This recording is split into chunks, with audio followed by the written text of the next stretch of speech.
All right, well, good morning. Welcome to the meeting of the Okaloosa County Commission, Tuesday, October 15th at 8:30 a.m. in Shalimar. We'll begin this morning with an invocation by Pastor Troy Hamilton of Rocky Bayou Baptist Church in Niceville, Florida, and the Pledge of Allegiance, and the presentation of the colors by Niceville High School Junior ROTC. If you will, please stand with us.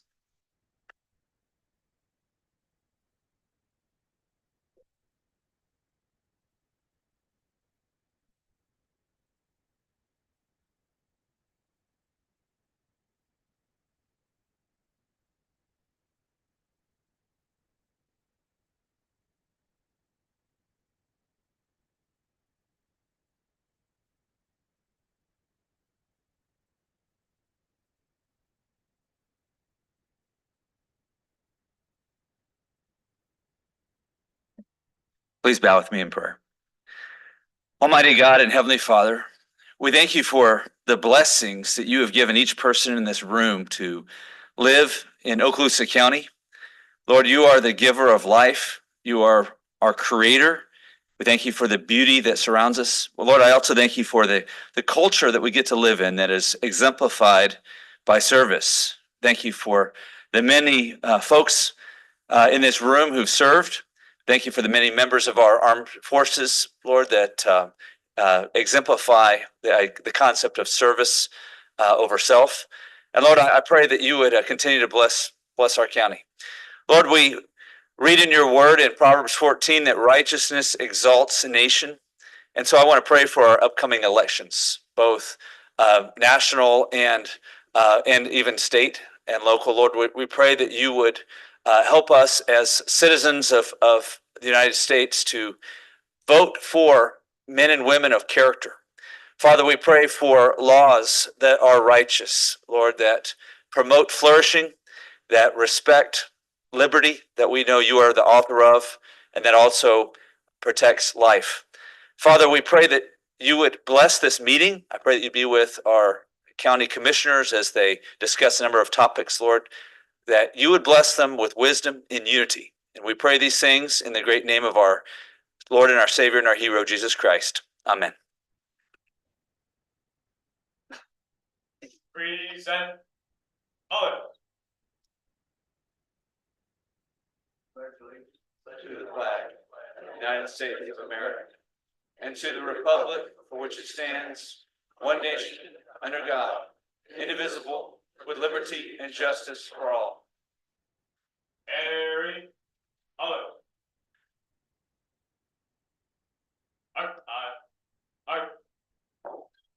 Order.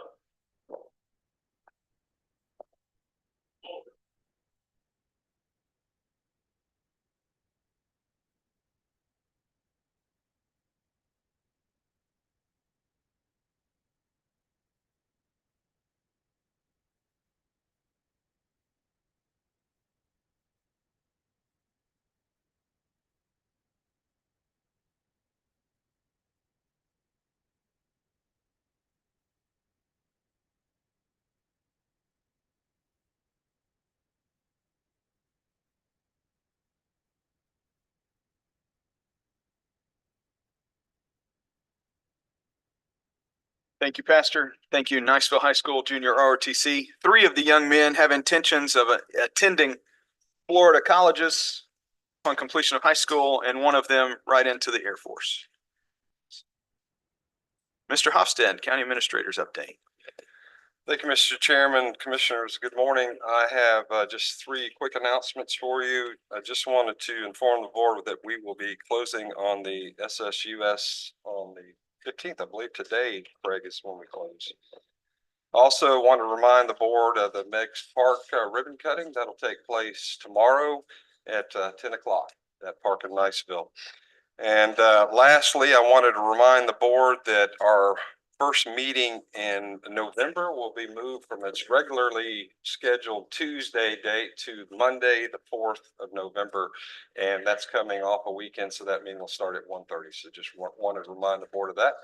With that, Mr. Chairman, that's all I have. Thank you, sir. Ms. Hoshihara. Good morning, Mr. Chairman. I have no updates today. Thank you. Mr. Clerk. Just proud to be here, Mr. Chairman. Sir. All right, we have a visitor with us today to give us an update from the Emerald Coast Association of Realtors, Mr. Keith Wood.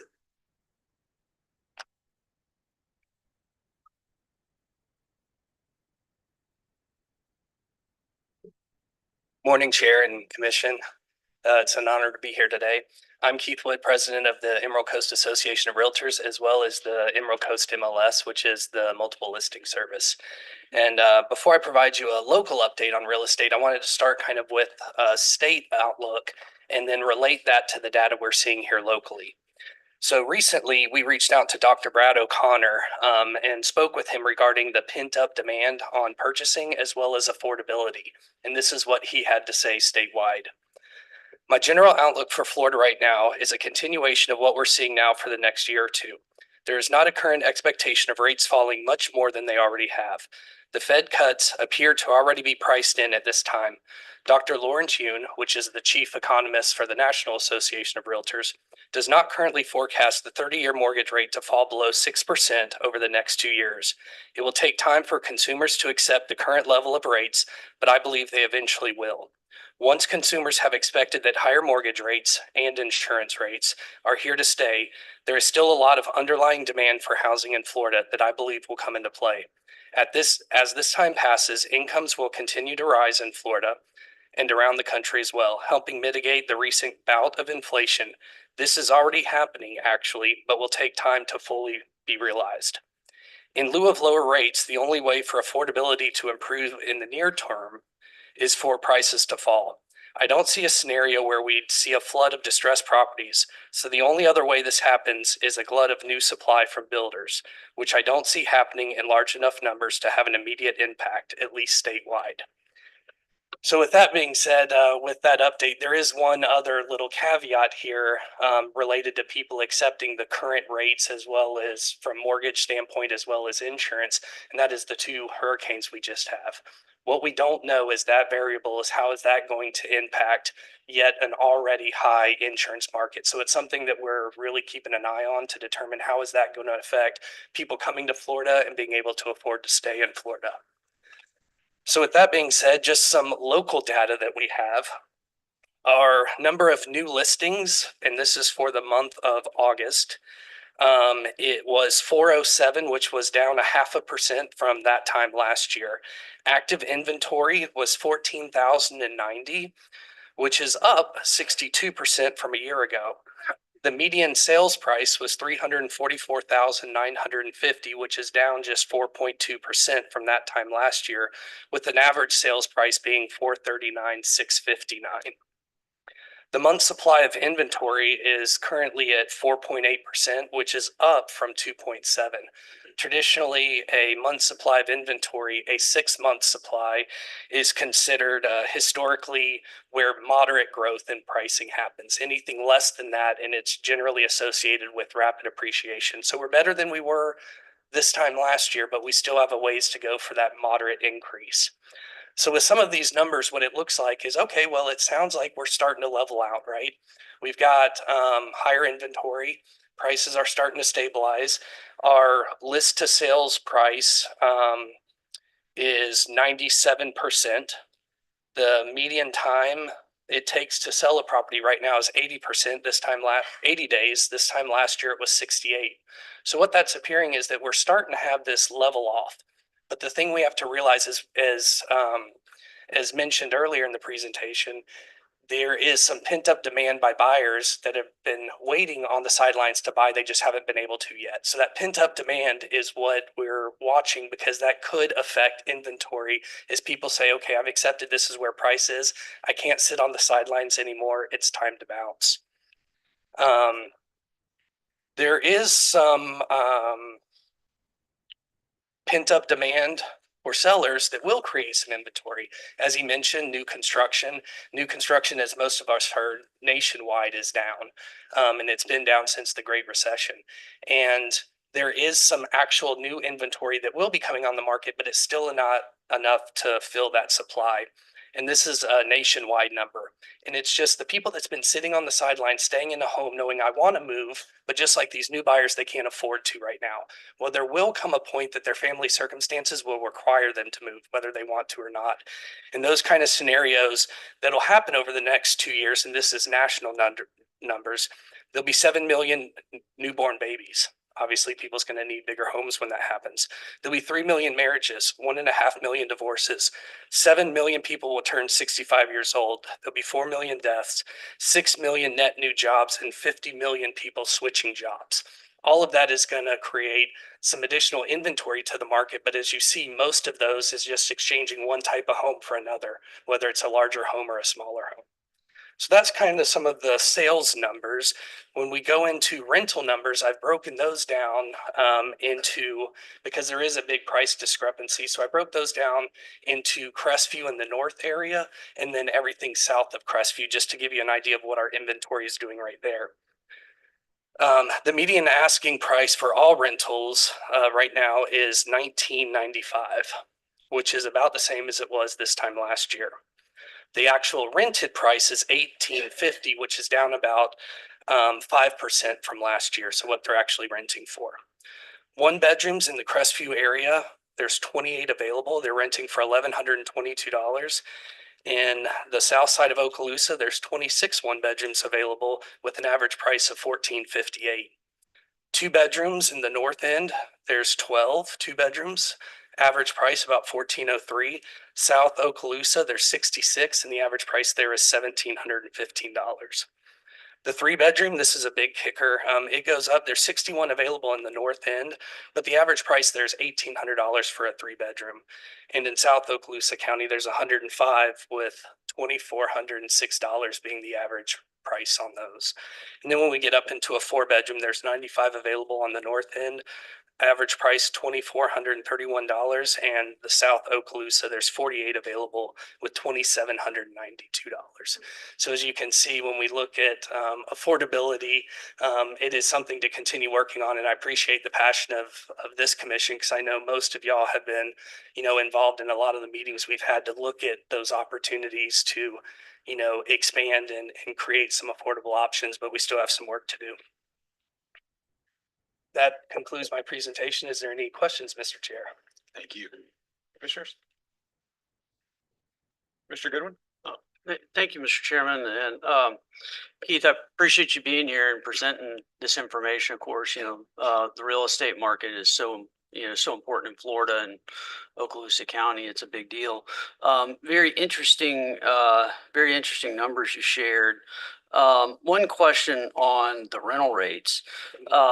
And honestly, I found that very enlightening information when you broke it down by number of bedrooms, north end, south end. I think it's really, really helpful for somebody like me who's not a real estate professional. I just wondered if you have that data available broken down by rental type, versus, like single family versus multifamily, apartments, duplexes. Do you have it broken down to that level? I don't have it handy, but it is data that's available that I can get to you very easily. That'd be awesome. Yep. It'd just be interesting to see kind of, how that pricing works and the Yep. different type of inventory that's out there.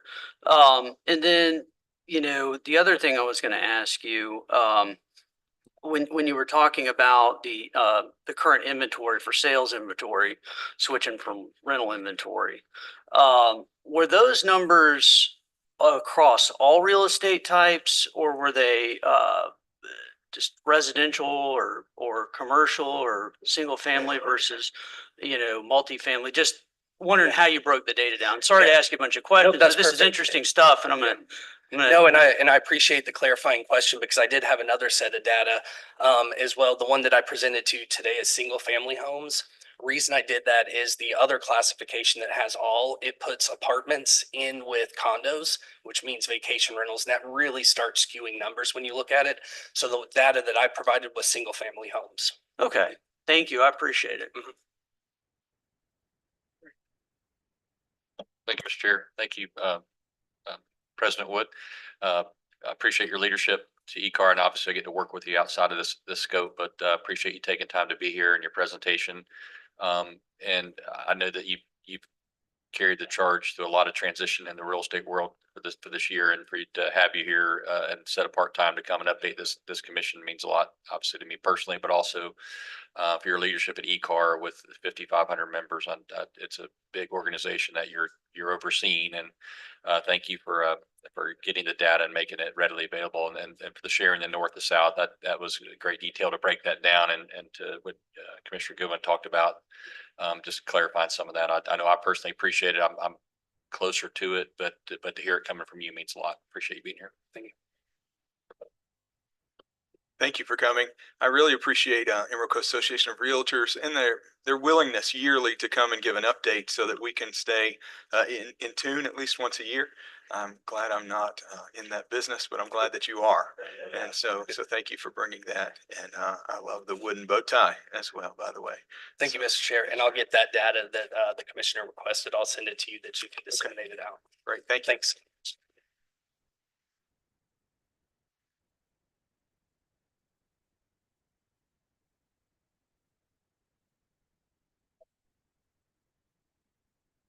At this time, we'll move to public comments. We have collection of speaker cards. Just to remind you, you'll have up to 3 minutes to present any item that you choose.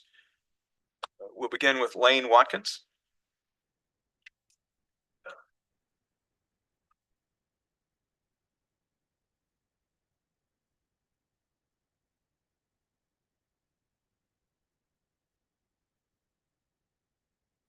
My name is Lane Watkins. I reside at 6087 Bud Moulton Road in Crestview.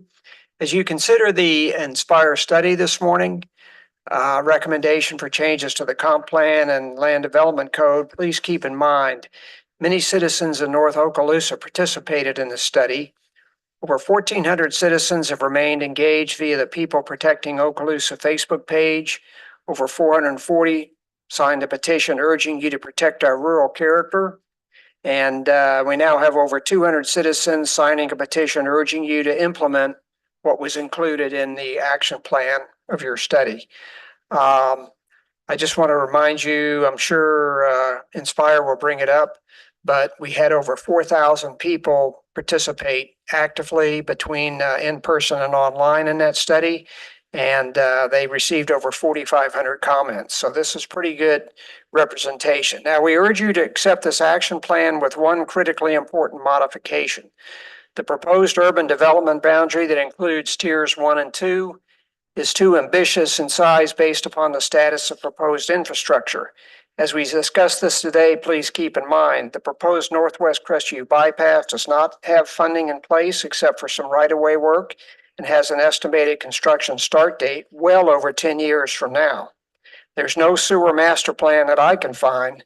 The Shoal River Ranch facility has not yet begun construction. Collection systems within the urban development boundary have yet to be designated. In the Jerry Mitchum facility, the expansion will not be complete until the end of 2025. The collection systems, again, within the urban development boundary have yet to be designed. So thus the urban development boundary should be based on the existing boundary plus, say, a 2.5 to 3 mile radius of the Jerry Mitchum facility. Once the Shoal River facility starts taking shape, we can consider that.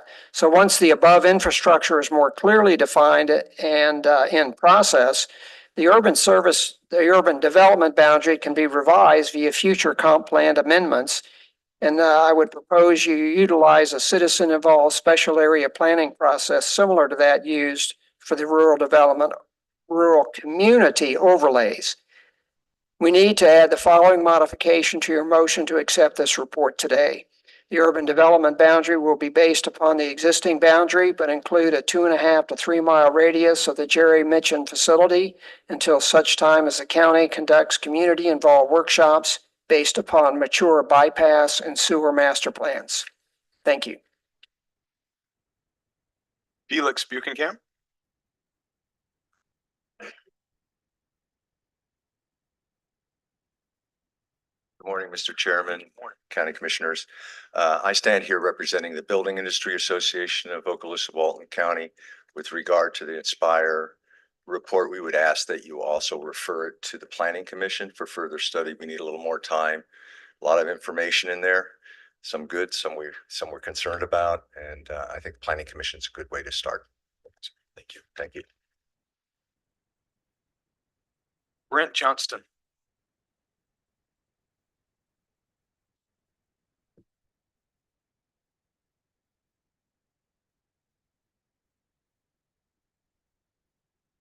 I'm Brent Johnston, and actually fairly recently moved to Okaloosa County and have really enjoyed the short time I've been here in the rural area in North Okaloosa.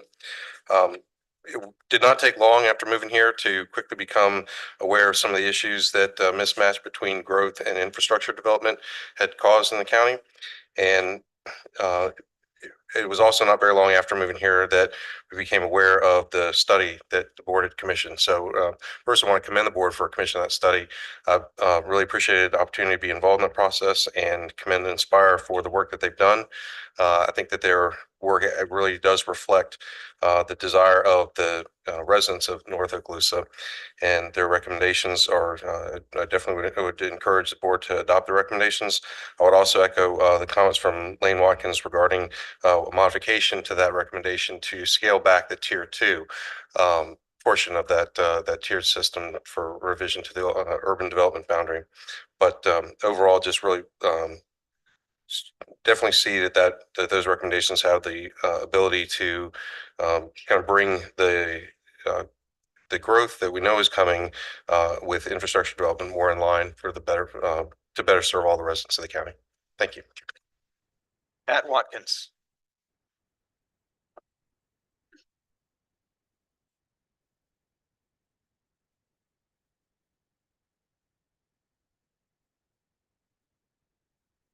My name is Pat Watkins. I live at 6087 Bud Moulton Road in Crestview. Actually, it's north of the city limits of Crestview. The citizens of North Okaloosa County have, in good faith, worked with Inspire Placemaking Collective to make known our desires and priorities for our future. The three most significant priorities are: the citizens have a strong desire to preserve the rural and agricultural character of North Okaloosa County. And there is a significant concern with inadequate infrastructure with the current and future development patterns. The third one is there is a real alarm at the lack of transparency and inadequate coordination in managing growth. The final report you have in front of you offers recommendations and solutions.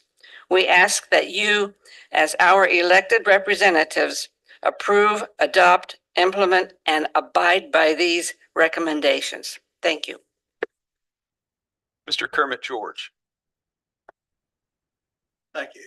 Everybody knows who I am, Kermit George, professional engineer, operating now in the Deep South Engineering Services. I'm not a resident of Okaloosa County. I was for many years, but I no longer reside here, but I work here. My company is registered here, and I spent most of my life working here, and I feel like I have the expertise to come before you and present to you my feelings about this Inspire study. I think that the main thing about this is how it will affect affordable housing. And I think it will make more or less unaffordable housing because of the way that it's going to work here. Let me just tell you what's going on today in the development industry. Today, to develop a quarter acre lot, you start off with a construction cost of $29,000 to $30,000. That's without sewer. If you add a sewer to that, if you add a dry sewer to that, it's going to be $3,000 or $4,000 more per lot. That doesn't count the cost of the land. And this is where one of the things that I think we really got to think about is, because as we decrease the size of the opportunity land for us to have density, the price of that land, the cost of that land is going to increase substantially because it's going to be a smaller amount of it. That means that's going to drive up the cost of development even more so because the land's going to cost more. So you add another $3,000 or $4,000 for land costs, and then you add what it costs for the utility fees for them to be able to get enough money to keep developing their utilities. That's another $2,000 or $3,000. You're up to $40,000, $45,000 pretty quick for a lot. This is a quarter acre lot, folks. So if you have a half acre lot, you can imagine that half acre is going to have to take the cost of 2 lots. It won't be quite as much, but it'll be almost as much. So we see even today that half acre lots are not really developable because of what it costs to develop those things. And so we got to take all that in consideration. And the other thing is, reading this thing in tier 2, which is going to be the most developable part of this proposal, the requirement to have sewer to densify is going to be detrimental to development because, we cannot develop large lots, high acre lots. Can't do it today. It costs too much money. So, and the other thing that concerns me is the issue of sewer. And of course, if you guys know me and have been around a while, I'm a septic tank guy. I've designed hundreds of septic tanks.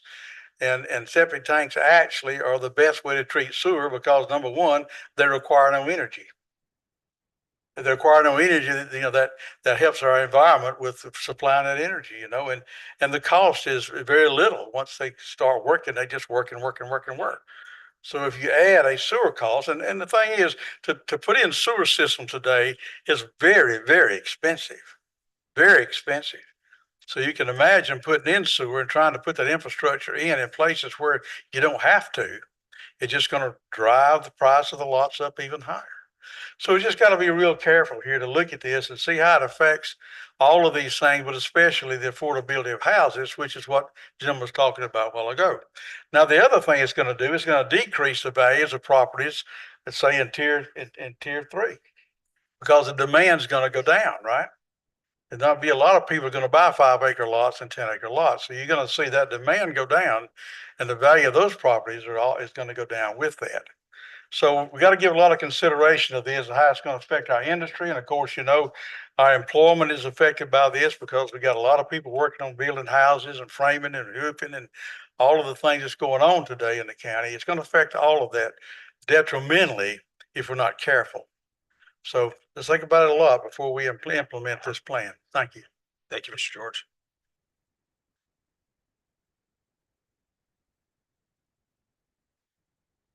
Brian Hornberg.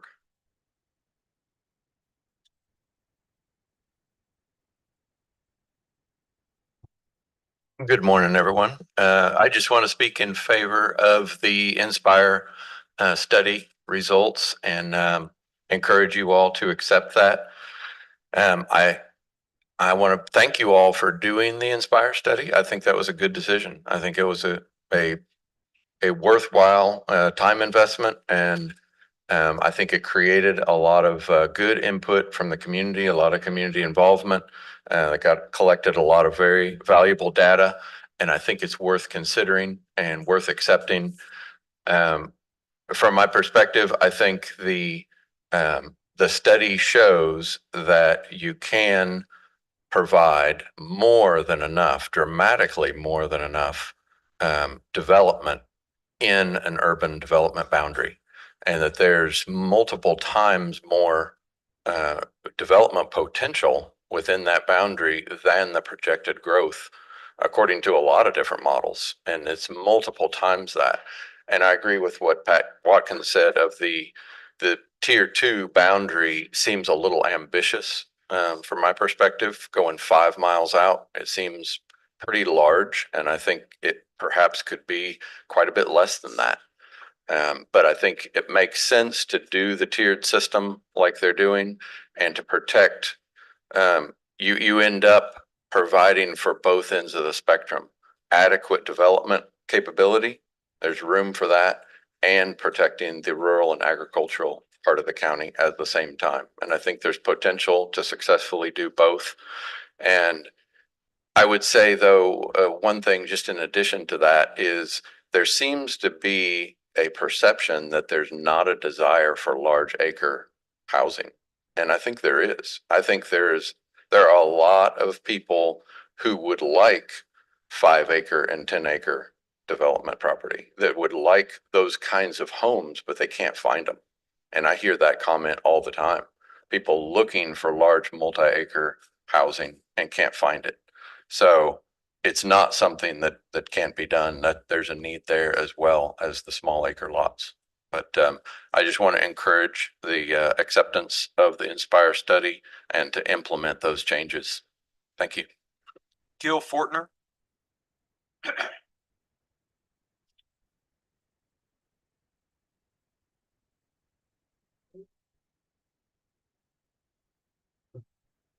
Good morning, Commissioners. My name is Gil Fortner. In participating and being involved in the Inspire study, I think it was very good that the commission did engage in that process. And now we've seen that there are some adequate recommendations in that proposal that address the needs for development, but also leave the perspective that we don't always look at is what will be the quality of life of residents of North Okaloosa County over an extended period of time. I can't imagine, I know we got a couple of county commissioners that live in the north end, but I know all of you have traveled. I can't imagine on any day that you wake up in the morning and think, what we need is more traffic on Highway 85 in Crestview. We need that because, we just won't feel like we're growing enough unless we do that. Find ourselves in a situation where 30 years ago, people that were sitting in your chairs had the opportunity to look at what was going to be the development potential of Okaloosa County and did not address it 30 years ago. Now we're in a situation where we have a report, which I recommend that you do adopt. We have a report that says we're at a point now where this county commission has the opportunity to look at that report and address it.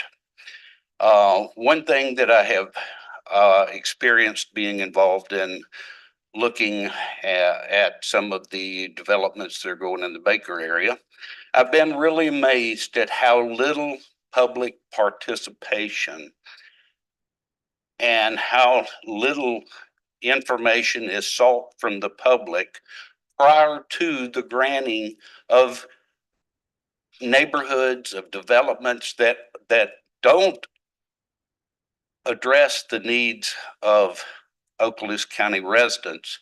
They address the needs of developers. They come in, they take that money, and that money leaves our area, for some of these national companies that are coming in here and doing this.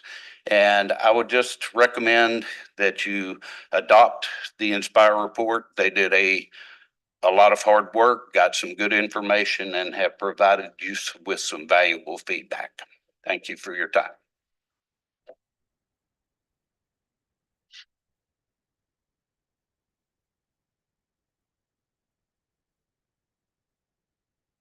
Going to take a chance. Lonnie Staggerman.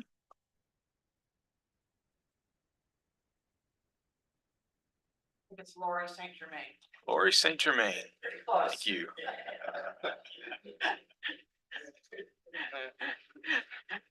Good morning, Commissioners.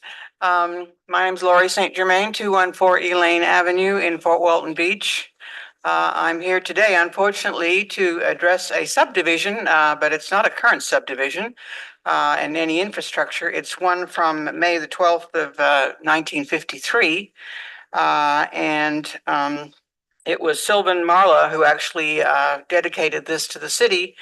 The problem with it is that all of the streets in this subdivision have actually been paved with the exclusion of one 300-foot by 50-foot section, which is on the side of my house, and only facilitates one house on that street. And in 71 years, the county has failed to pave that road. So, Mr. Goodwin, I would hope you could put this on the agenda to see if we can go not another 71 years without this road being paved. I would really appreciate that. The other cautionary thing is that this road is a secondary access to the 74-unit affordable housing complex. And if something happened to Tilden or Dates, there would be no access to this 74-unit complex, which houses everyone over 62 years old. So I would imagine that in time goes by, there'll be lots of ambulances and fire trucks going there to support these people. And if they don't have access, then they're not going to be any way to get there. Again, this is a 50-foot by 300-foot section.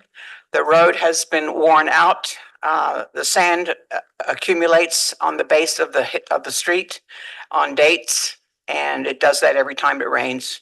And there's a huge portion of sand there. Last night I had to call for a water leak. That's on Dates Avenue, and I called the emergency number 3 times. No one answered. I ended up calling the sheriff's department to inform them. They ended up getting the fire truck out there to find out that the leak was undermining the street of Dates, which would be the access road into the facility for the elderly people. So I'm hoping that in the budget you can facilitate this street to be paved. The county is claiming that the residents should be paying for this. There's only one 80-year-old woman that owns a house on that street, and I don't think she can afford to pave 300 by 50-foot feet. Thank you. Mr. Chairman, would it be, I hate to do this, but since it does relate to my district, 2 issues. Ma'am, first, with the water leak issue, the water and sewer director, Mike Hackett. Mike, would you raise your hand? He's right over here. If you'll talk with him, he'll give you all the detail on how you report something like that. So if you'll just check with him after the meeting. With regard to paving, I know the area you're talking about. Jason Autry, our Public Works Director, I know he has been working on paving some of those old platted unpaved streets. I don't know. So including the road that she's mentioning? Is it Marler? It's not unplatted. It's right here on the subdivision map that the commissioners signed in 1953. Right. No, I'm saying unimproved platted. Is it Marler? Is that the one you're talking about? Marler, between Elaine and Dates. So that's in the plan to be done. I'm sorry? It's in the plan. It's in the budget. I heard that a year ago. Well, Mr. Autry can show you. So it is government. It takes a little time. Well, 71 years, I think is sufficient time, Officer Gooden. No, I promise you, I wasn't here when it was platted. Well, I think you and I will be here for another 71 years, so thank you.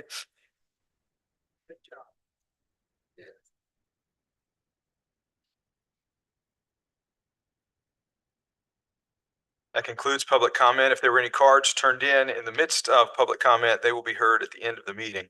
We'll move to the consent agenda. Commissioners?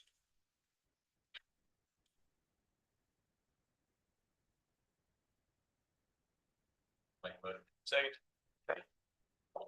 Motion from Commissioner Ponder, a second by Commissioner Boyles. Any further discussion? All in favor, signify with aye. Aye. Any opposed? It passes unanimously.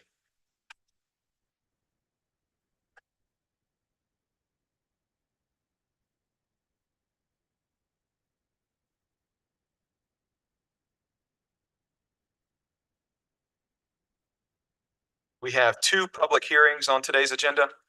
The first is a quasi-judicial public hearing to consider Nielsen Place PUD. This time I'll turn it over to Ms. Hoshihara. Thank you, Mr. Chairman. Anybody here wishing to speak on this matter, if you'll please stand and raise your hand to be sworn. Do you swear and affirm that the testimony shall give shall be the truth, the whole truth, and nothing but? I do. Thank you. Now would be the appropriate time for any commissioners to disclose any ex parte communications that you may have had on the matter.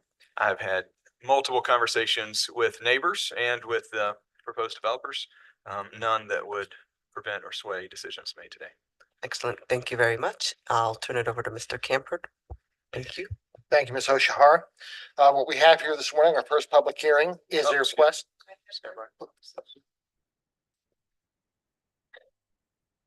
I did have one conversation on this, now that I'm thinking about it. But that will not affect. No, it doesn't affect my vote, but I just remembered that somebody did contact me. I forgot about it and referred him to Commissioner Mixon, actually. Oh, thank you. Thank you. Okay. Yep. Thank you again, Mr. Chairman. Commissioners, our first public hearing this morning is to consider approval of a proposed planned unit development which is being known as the Nielsen Place PUD, submitted by Raymond Greer with Design West Group, agent on behalf of the property owners, Kenneth and Julie Nielsen. I'm sorry, I'm wearing a retainer because it's oral surgery, so if I'm listening, I do apologize. Property is located on a portion of parcels 22-3 and 23-0000010/0020 and the entire area of parcel 22-3 and 23-0000040 and 0000, which is located on Earl Kennedy Road in Crestview, Florida. The property is in the low density residential future land use map designation and has the R1 zoning district, and it contains about 19 acres. You can see it up there on the map. All of the property surrounding it is currently either vacant and used for some form of agriculture or for existing low density residential type development. As you can see in the zoning, the property is entirely surrounded by low density residential zoning and future land use designations. The purpose of the PUD is to allow them to develop a 75-unit, single-family detached subdivision. The purpose of the PUD is to better enable them to use the full 4 units per acre.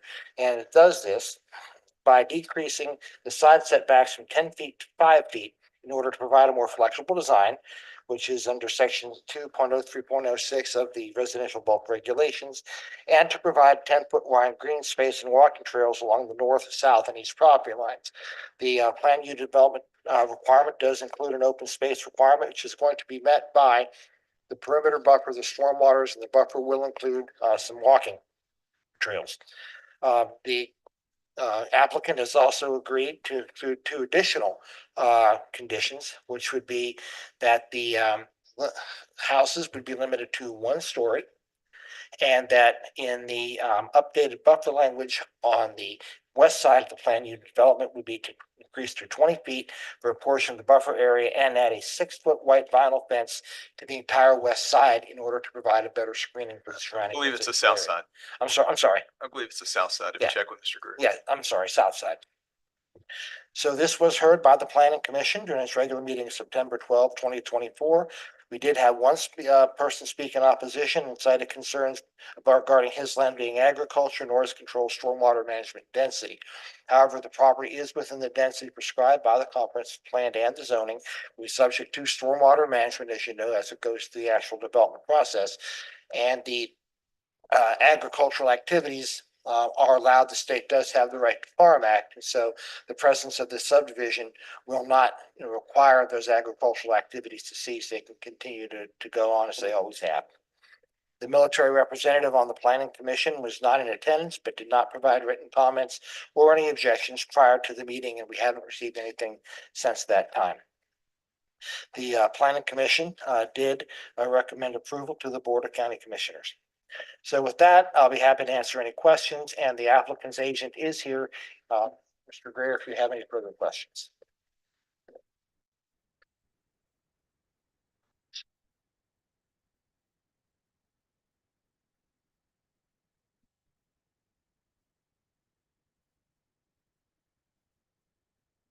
Mr. Greer.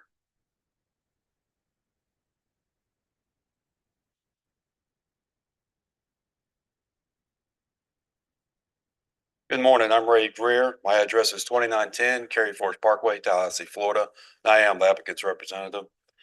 As Elliot had mentioned, this plan unit development will allow for a master plan community to occur in an area that currently has land use and zonings currently planned for low density residential. It is what we're planning. We're actually a unit below the density that we could have. And one of the things that we're doing with the PUD, what it will provide, the plan unit development, will allow for us to reduce the overall coverage of not only the houses, but overall the development. By reducing the side setbacks allows us to get the lots in there. We're reducing the right of way down to 50 foot, which your code allows. It allows us to cluster development and set aside 21% of this 19 acres to be open space. And what we're planning to do inside this area is blend a mixture of trails, and we do have a little park that will occur inside the development also. So it will provide a public benefit not only to the residents of this area, but anybody from the outside can walk in. We'll have sidewalks. It'll be open to the public, and you can walk through the trails. So there is a benefit to allowing us to do the side setback that we're asking for. So we are looking to develop 75 units, single family, and it will be consistent, compatible with the surrounding area. I'll be glad to answer any questions you may have. Thank you, Mr. Greer. Thank you. I have no other speaker cards for the public comment portion of this. So at this time, we'll close the public hearing. Would anyone like to make a motion to approve or disapprove the PUD? Chairman, this is your district. Are you in favor? Yes, ma'am. I'll be glad to make the motion. Motion by Commissioner Ketchel, second by Commissioner Ponder. Any further discussion? All in favor signify with aye. Aye. It passes unanimously. Thank you all very much.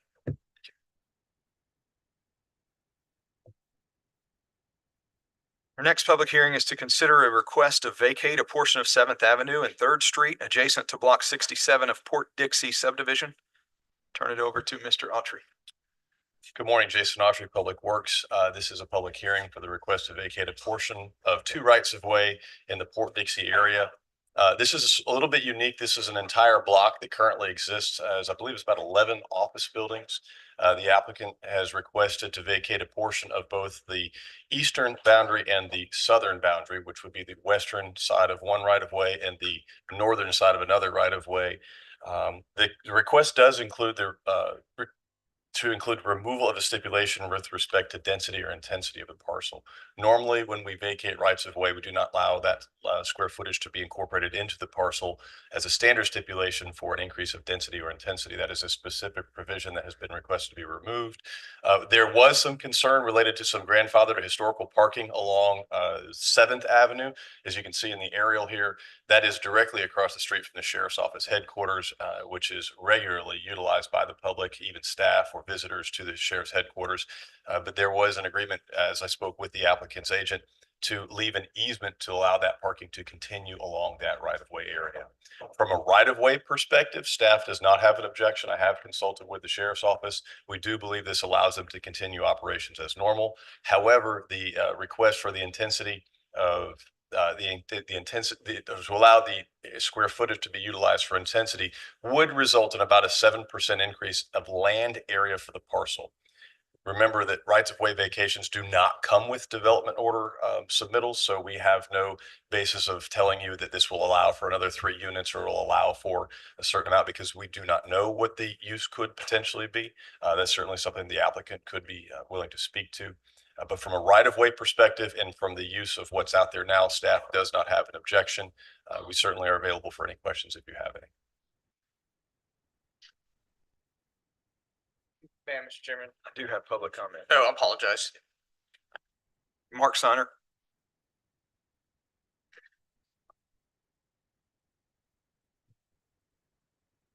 Good morning, Mark Steiner. I'm the agent for the applicant for this right-of-way vacation. I mainly came up here to answer any questions you might have, but one of the things I want to bring to your attention is you recently changed your policy so that you actually have to buy vacated right-of-way anymore versus just getting it back from, when it was previously dedicated to the county. So in that regard, I have a feeling there's a little bit different perspective now in terms of the density intensity issue, whereas we're not getting, quote unquote, getting anything for free. We're actually paying for this. One of the reasons why the applicant is actually asking for the additional right of way is to increase the density of the property because he's looking at developing it. And currently in the C3 zoning category, you have a floor area ratio, and I'm sure you're familiar with that, of 0.75. And so what happens is you have an opportunity here to develop the property at a greater floor area ratio than 0.75. We can park it, stormwater, the impervious surface area is 0.85. So what happens is your floor area ratio then becomes a limiting factor, and the floor area ratio is a ratio of the amount of property you have. So they are trying to increase the amount of property to work within the numbers of the floor area ratio. That being said, if the county would be willing to change the floor area ratio, which I would encourage that you possibly look into, because I think 0.75 is kind of low for commercially zoned property. If you look at other municipalities, their floor area ratio is much higher, and let stormwater or parking or those aspects of it control the density. But in this regards, that's why the applicant is doing that. One of the things I also want to bring to your attention is the fact that we're really not asking for anything unusual here, because all of the other four corners of this intersection all have the same exact vacation has occurred in those four corners. So the sheriff's office to the south, the properties to the east and to the north have all already been vacated. So essentially the map of the right of way will actually be consistent all the way through the entire intersection with the 20-foot vacation. So we're not asking for anything out of the ordinary of what's already been done. So as Jason said, we'd like to request this vacation without the stipulation regarding the density and intensity. Thank you, Mr. Steiner. I have a quick You question. have a question for the individual speaker? I have one more do. speaker card. I do. Could you explain the difference between intensity and density? I understand density, but I'm not getting So intensity. intensity would be like a building and the amount of area that of the building could, or the square footage of the building. Density is regards to like number of lots per acre. How do you intend to use this extra vacation? So the applicant previously was in the process of trying to get a hotel approved on this piece of property.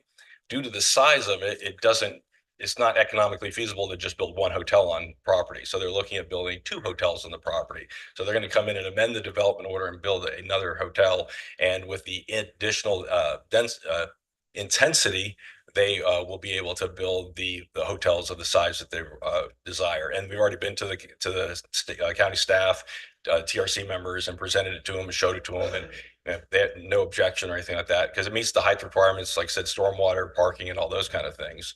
And it's currently developed as a commercial development. We're just going to take that out and then replace it with two new buildings. Mr. Boyles?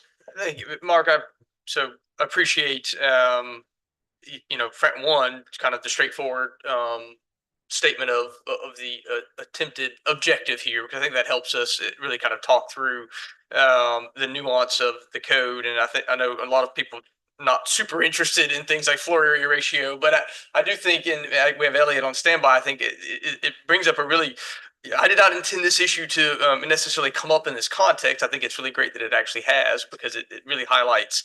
So, floor area ratio is one of those things that, I have difficulty really understanding what the key objective is, or what that limitation ultimately gains us, right? And so this is really a long way of framing a question for you in your professional capacity as an engineer. We have all of these other criteria that you're having to design to, right? So, impervious surface area, parking requirements, et cetera, et cetera, et cetera, that really at the end of the day govern and control the amount of utilization you can get out of a particular commercial property. What is it that is, in your opinion, that we are gaining, or why should we do away with this notion of kind of putting a maximum cap on the floor area when we have all of these other provisions in place? So just keep it real short. So back in the day when DCA was formed, and they in planning of the state of Florida, they created certain constraints on development, and floor area ratio is a concept. It's like a planning tool we use to, and it's kind of interesting because of the fact that it's just, I wouldn't say an arbitrary number, but it is, because of the fact that if you look at most codes, it's usually like 0.75, 1, or 2, or 1.5.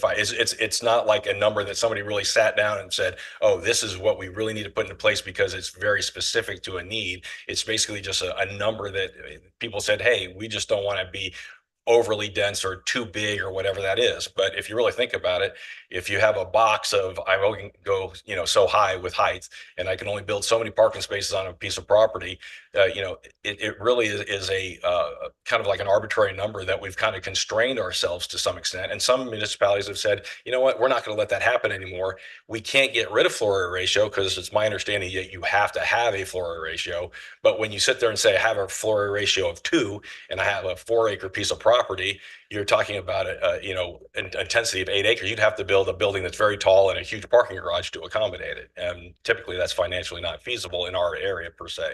So from that regard, there is no real need for the floor area ratio, in my opinion, because there are other things that constrain the development beyond that. But in this particular case, it is becoming a problem because of the fact that you've said, hey, I can go to 75 feet in height, but I can't get there.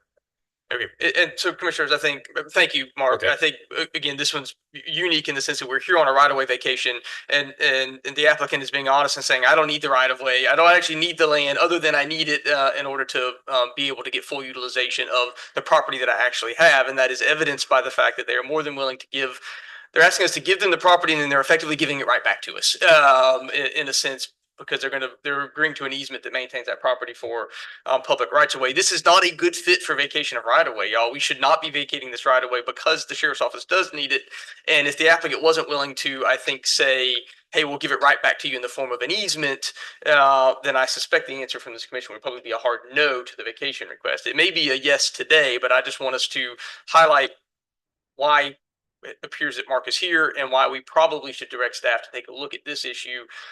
This gets to the bigger picture of the planning study that we're talking about today. We want to put the right growth in the right places, but when we put these artificial caps on being able to develop within areas that are within your urban cores, and I think we can all agree that this property is clearly within our urban core, these are the places where through redevelopment, you want to allow the density to occur so that you need less infrastructure, so that you take less pressure off of the green space or the undeveloped properties where you're otherwise going to push that development to. So I guess all of that soliloquy to say, when I leave, y'all, let's direct staff. If we vote on this today, let's direct staff to at least take up this issue of floor area ratio and maybe bring back some potential considerations on that issue. Thanks, Mark. Thank you. Thank you, Mr. Chairman. Sorry. Well, I'd like to make that. No, we're Nope, still in not yet. public comment. Have some more. Thank you, Mr. Sonner. Gerald Walt.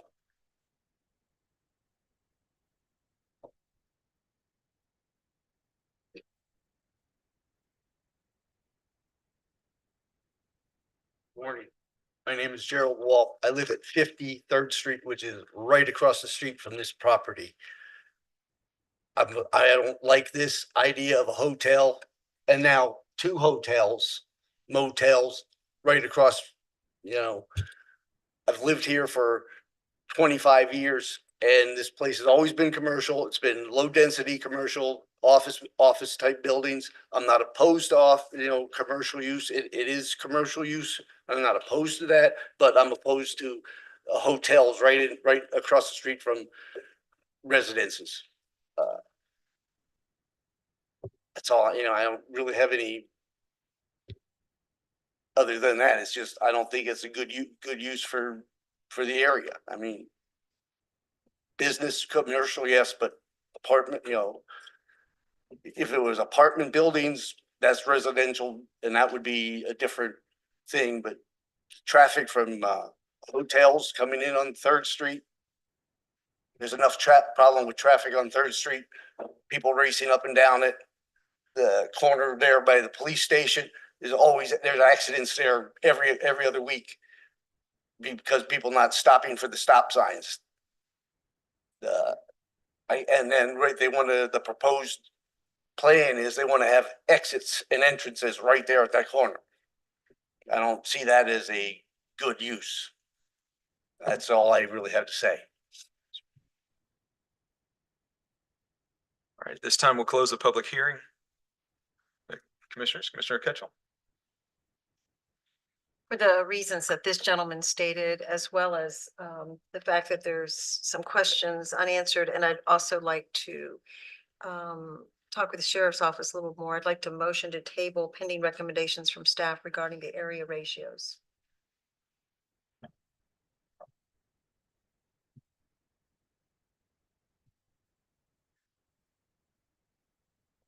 I'll second for some discussion, Mr. Chairman.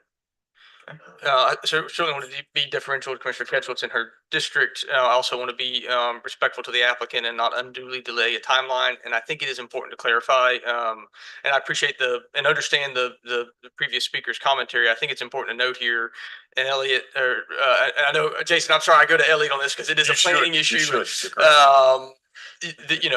This property is zoned commercial. Hotels are an allowable commercial use. There is no zoning request. They are completely within their existing rights to develop a hotel use on this property, and there is nothing that this board would be able to do to prohibit that, and it would actually be denying a right that already exists under the existing zoning designation if we were to ultimately do so. So nothing that this board does relative to the pending right-of-way vacation at the end of the day will have any impact on the utilization of this property as a hotel. That is going to happen if if the property owner chooses for that to happen. The exact room count could vary somewhat slightly, but the existence of a hotel will not. So I think we need to make sure we take that into account as we make this decision.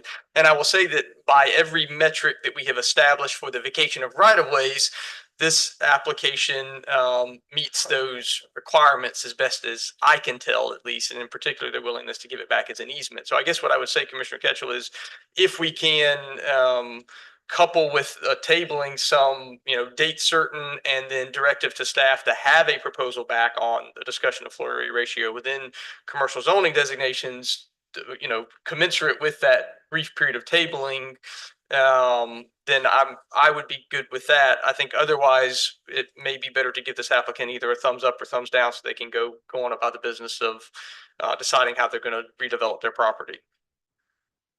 Mr. Camper, how soon could we have it back? Could we have it back by next meeting on the ratios?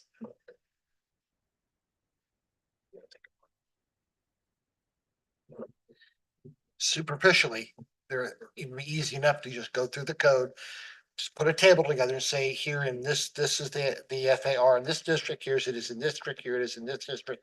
Here's what that means in regard to what you could do potentially with the area of development that you're allowed to have. And if, basically on a certain size site, if you can't expand on it, you go up. And that's where height comes in. I can tell you now that Mr. Shiner was correct back in the 80s and 90s.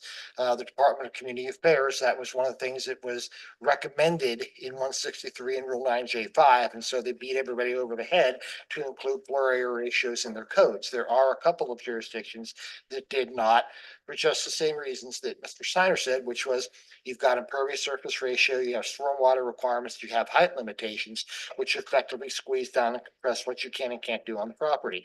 But FAR was a metric that was seized upon to say, okay, how intense a use can we put on this piece of property? What can we expect in regard to trip generation based on how many units of a hotel you could squeeze in there, how much floor area of shopping centers, et cetera. So that was what the state was angling for back in those days. Okaloosa County included an FAR in its code. There are other ways to address the aspects of density and intensity that are done through traffic and through stormwater and all that kind of stuff. And height restrictions affect the visual impact of what you see, 7-story building versus a 2-story building kind of a thing. So it would be a discussion of a matter of policy of the Board of County Commissioners to say whether or not they believe that those other metrics are an appropriate way to predict and control what is going to go on any particular zoning district. So the aspects of putting together a table and saying, here's what it allows, and here's an example, that would be pretty easy. But at the end, it comes down to a policy decision of the Board of County Commissioners to whether that's the right way to go and under what circumstances might we want to go in that direction. I hope that answered the question. It's 2 weeks enough time to, because. Not to Probably probably make not. the ultimate decision, because you're going to get, at that point, you will have feedback from the engineering community and the community at large. So I think that probably 2 weeks is not sufficient time to get the board everything it's going to need to make that decision, in all honesty. We could get your table, but that would be about it.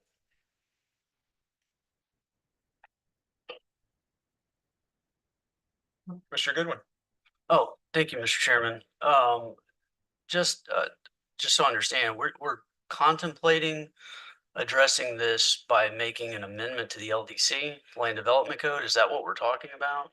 And it would go into the comp plan because the floor area ratios were put in the comprehensive plan as well. So that would be a text amendment. How many hearings does it take to amend the comp plan in the LDC?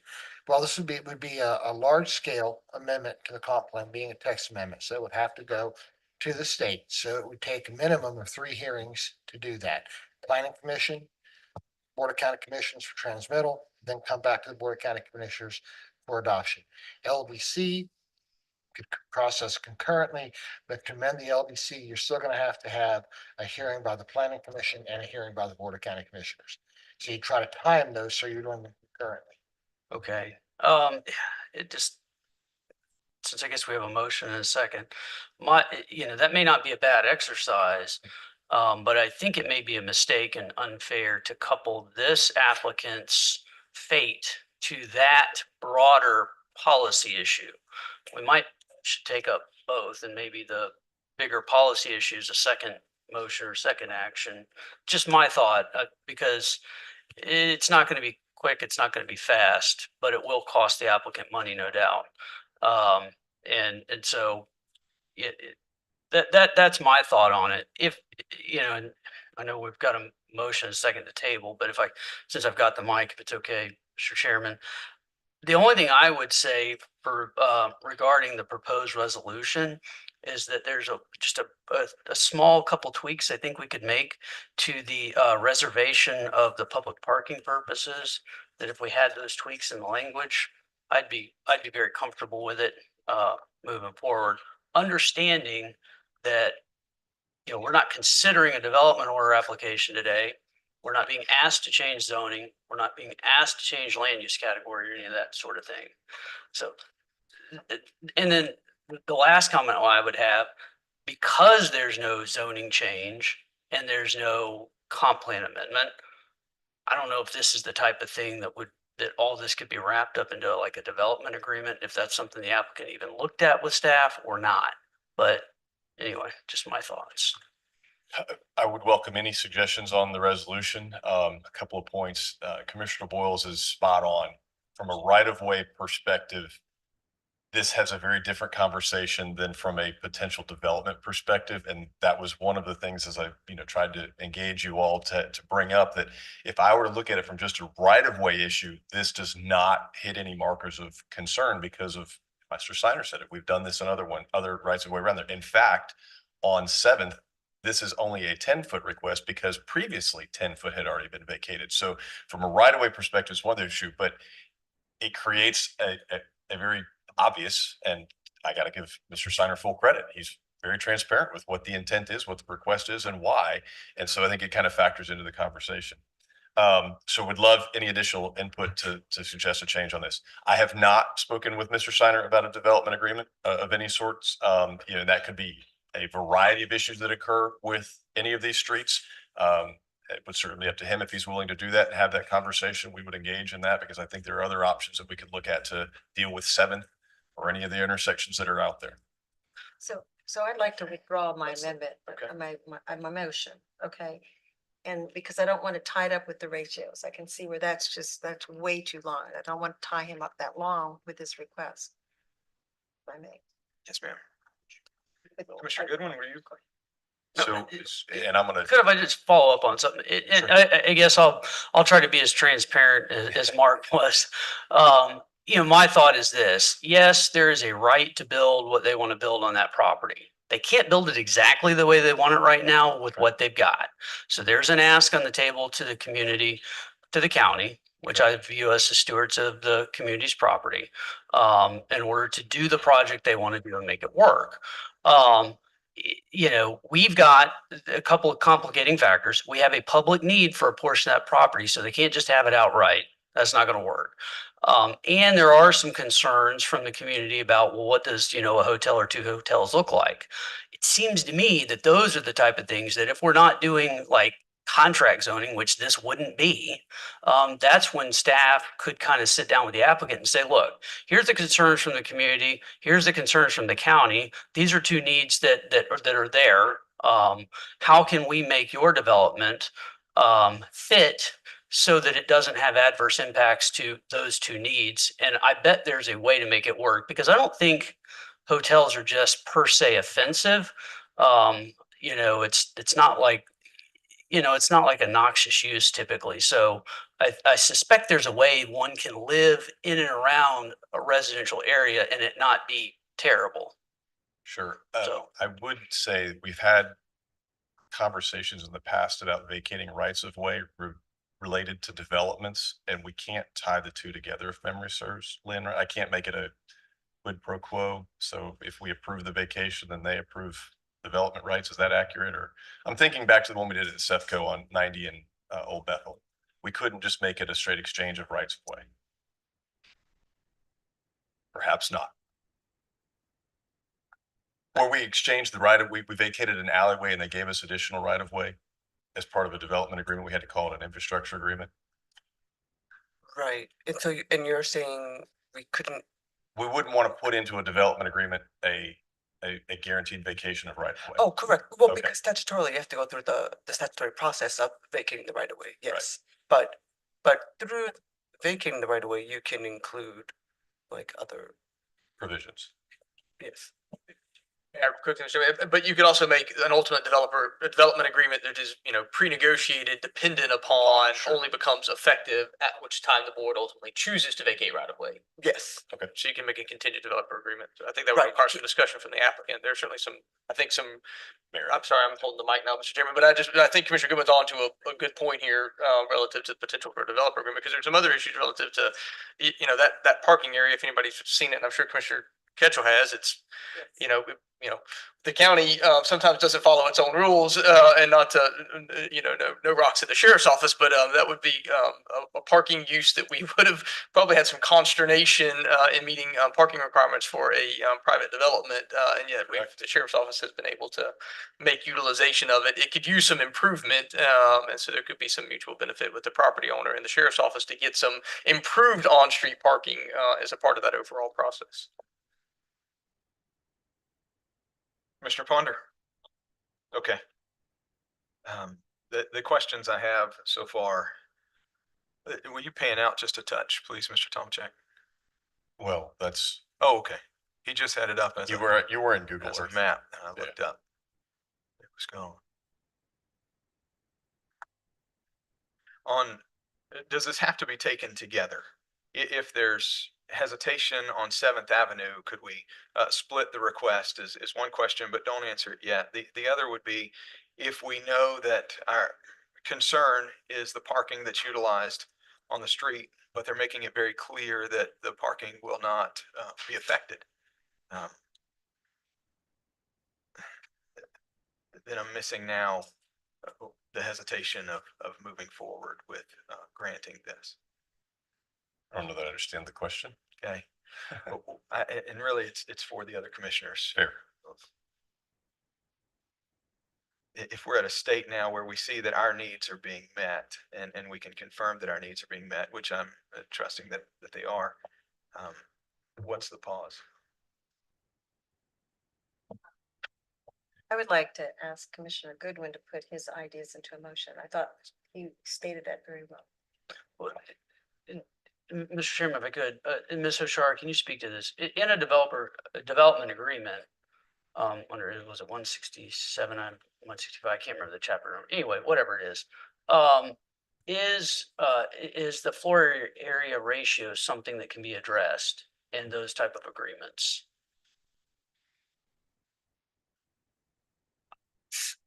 So I guess through a development agreement, if there's some give and take, but if our comp plan and land development code state what the floor area ratio is, I don't think.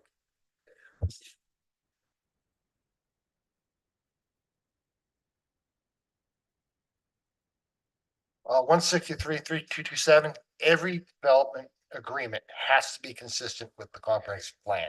So until you change that, you wouldn't be able to work around it through a development agreement in this case. Okay, so unless the comp plan said something like this is a floor area ratio, except, upon special exception. Correct. Which it Right. doesn't, it just says pink, here it is. Right, so that's a different issue to address on a different day. Yes, sir. Okay. And if I could just ask the applicant, Mr. Chairman, if the applicant's even interested in trying to negotiate that process. Probably not if you can just get a yes vote today, but. I think one of the things this has kind of convoluted here, because I think we're focusing too much on the development side of things. I guess you said, I'm trying to be as transparent as possible in what our intent is, but I'll be honest with you, we could walk out of this room today and we could just completely say we're not doing hotels and just walk away from the deal, and we could do anything within C3, just being completely honest with you there. We're asking for to vacate some right of way that you've already vacated all around the place, so it's not necessarily any effect. Jason's already said Public Works has no problem with the vacation of the right of way. The stipulations that are going to be on it is you're going to maintain easements. And one of the things you also got to understand is because of the way the roads have been developed in terms of, especially the utilities, the power poles already run down the side right against the adjacent right of way. So we can't even really expand out into this space in terms of our improvements because we're limited based on what's our, and also in this particular case, we have the sheriff's office to the south, which is actually utilizing the right of way as parking. We're not going to disrupt anything. All we really want to do is vacate some right of way that you've already done previously, utilize that to add to our intensity of our use, which we can already, as already said, we can already build the buildings already. It's just a matter of they just might be a little bit bigger than the ones we're going to build. It won't be any different. You know, when you drive by, you won't be able to say, "Oh, look at that building! It's so much bigger than what was before." It really is. It significantly helps my client in terms of their ability to develop this piece of property. That's it. And so I think from your standpoint is I don't think that the county really has any problem because of the fact that all the things that you asked for in terms of what you need, we've been willing to give to you. And we're paying for it, you know, on top of it to get it back. That's something up until 2 months ago, people got, well, I would say they didn't get for free, but it was returned to them because you are the stewards of the dedicated right of ways. So is that a no? Well, no, what I'm saying is there's no reason to go into a development agreement because I don't think that that's really where we're at this point in time because we're not coming in here saying, if I was coming in with a like the PUD or a planned unit or an actual project and we were trying to get best traffic and currency, which I've done before for that or something like that, where we knew very specifically what it was. But in this regard, we're not really at that stage yet. And we don't get any advantage because, like you were just said, we can't ask for more floor area ratio than what the comp plan and the LDC already allows. Fair enough. And I'll just, you know, I mean, to be clear and just candid about my concern, I think we can deal with the sheriff's parking. I am, you know, I mean, we've only heard one citizen comment that there's probably a few more behind them. I guess that sitting as the BCC, I understand, yes, the hotel can be built, but I am concerned about if we don't have something to demonstrate how we're protecting the community, if we give you the right of way and you build a slightly bigger hotel based on that, the accusations could be launched to the BCC is they only built that because you gave away the property. And I would like to be able to say, well, we actually negotiated some safeguard concessions, be it buffering, landscaping, things that will probably end up in your site plan anyway, but be able to demonstrate to those people in our community who have reposed that trust in us that as we negotiate those things, we are taking the development community and the residents into consideration and trying to balance those equities. That's what I'm trying to get at, not trying to make it more difficult. I understand.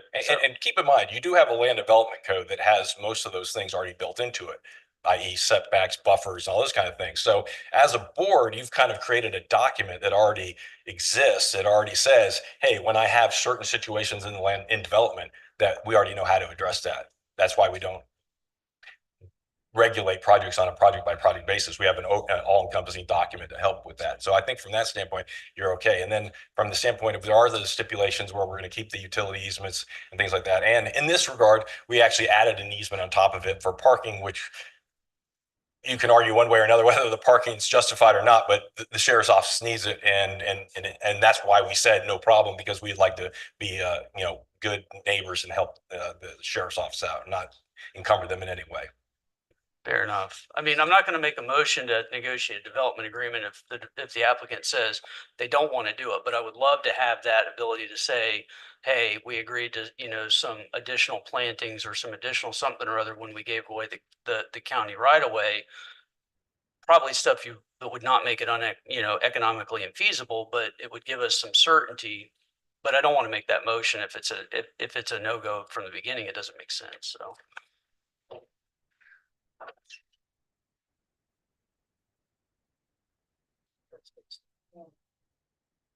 Sure. Yes, sir. Mr. Bonner. Just first of all, I appreciate your transparency. I think it's important. We don't always get that, and this has been, to your point, it's been done all around the block. If you'd have come and just said, "Hey, it's zone commercial," and we just followed suit, and you gave us the $37,000, we may not know today that there was some interest to do two footprints of a hotel or hotels on that property.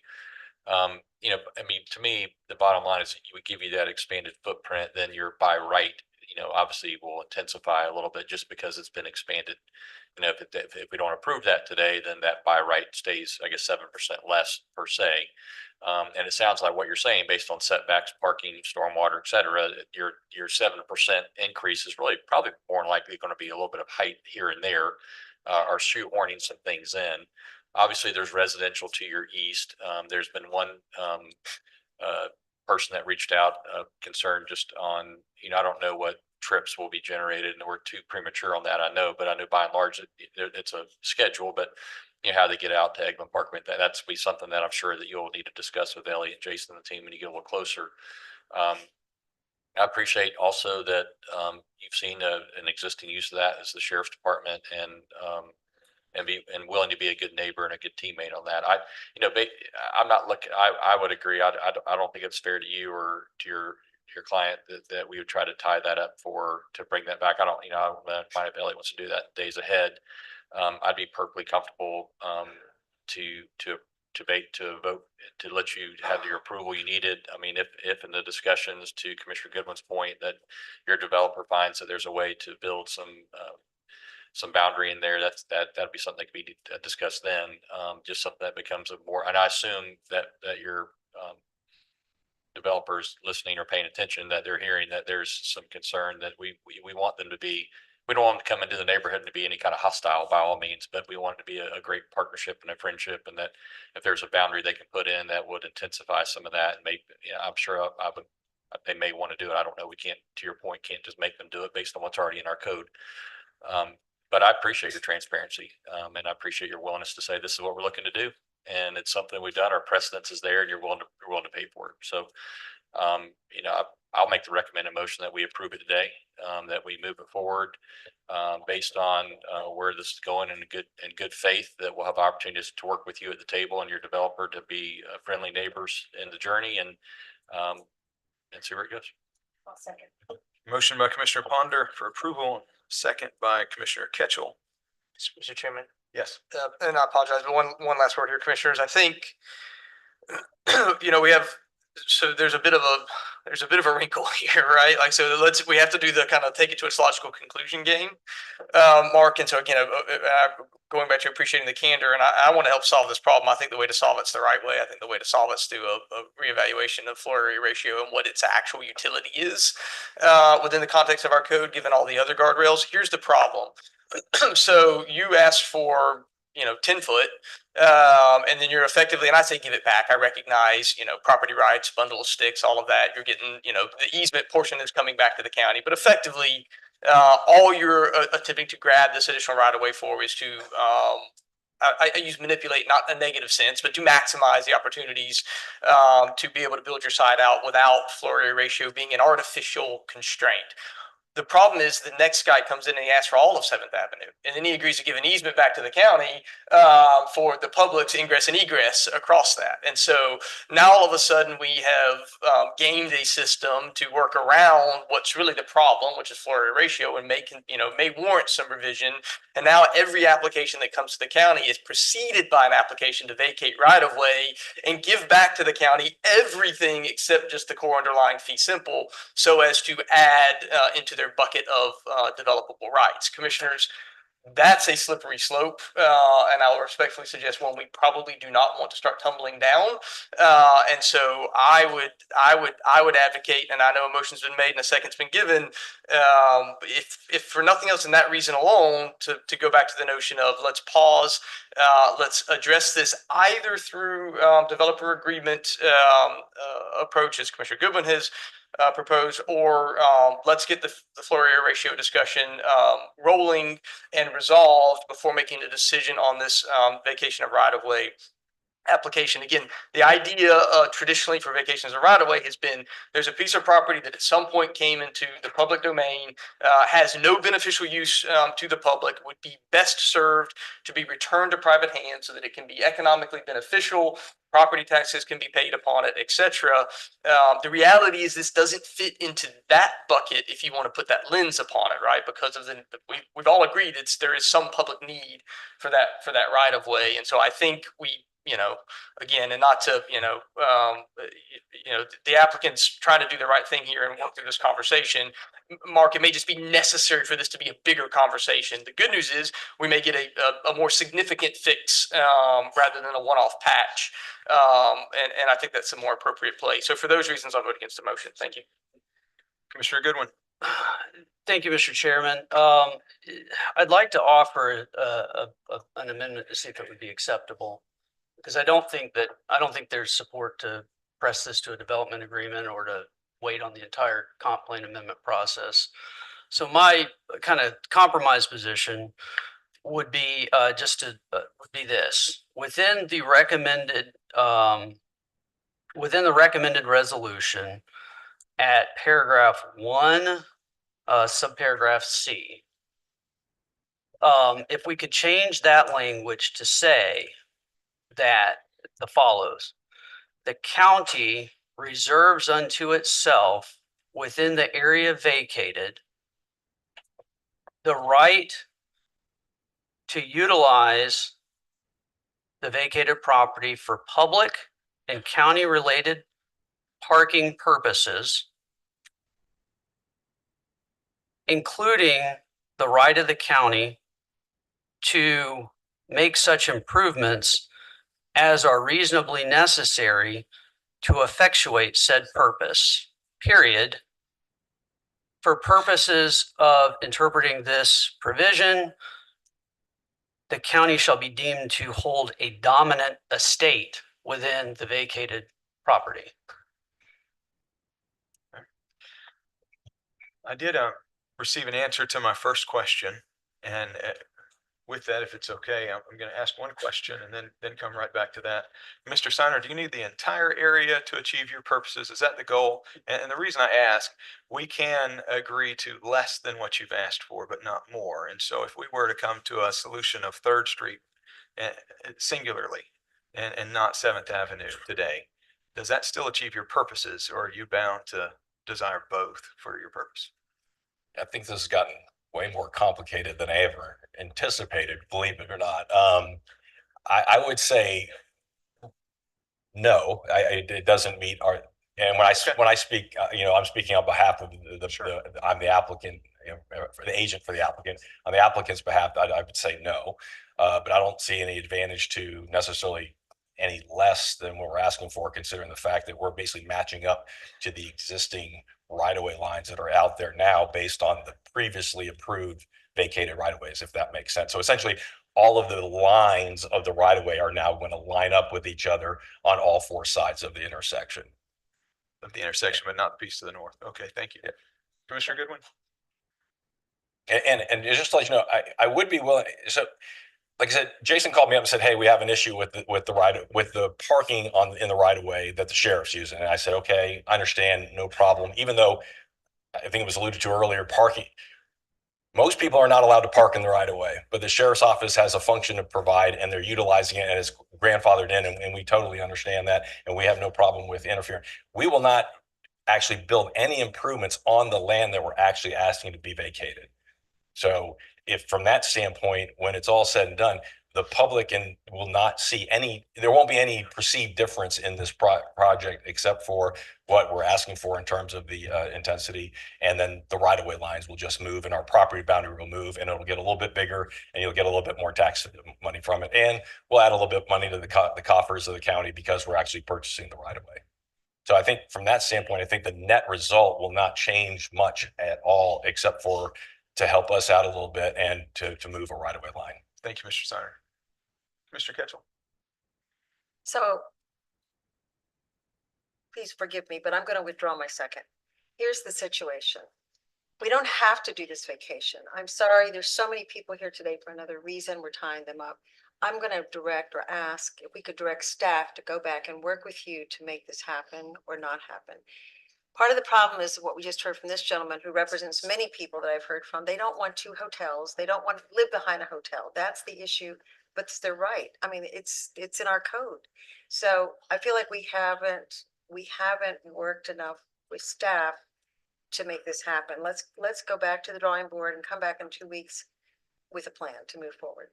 Does that, I mean, I don't know whether that helps anybody or not, but that's where I am. I like where Commissioner Goodwin was going with this, but I'm not ready to say yes today.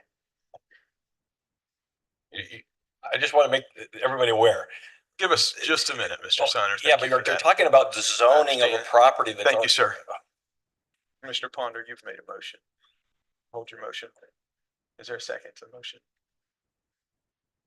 Okay, for now, the item dies with no second.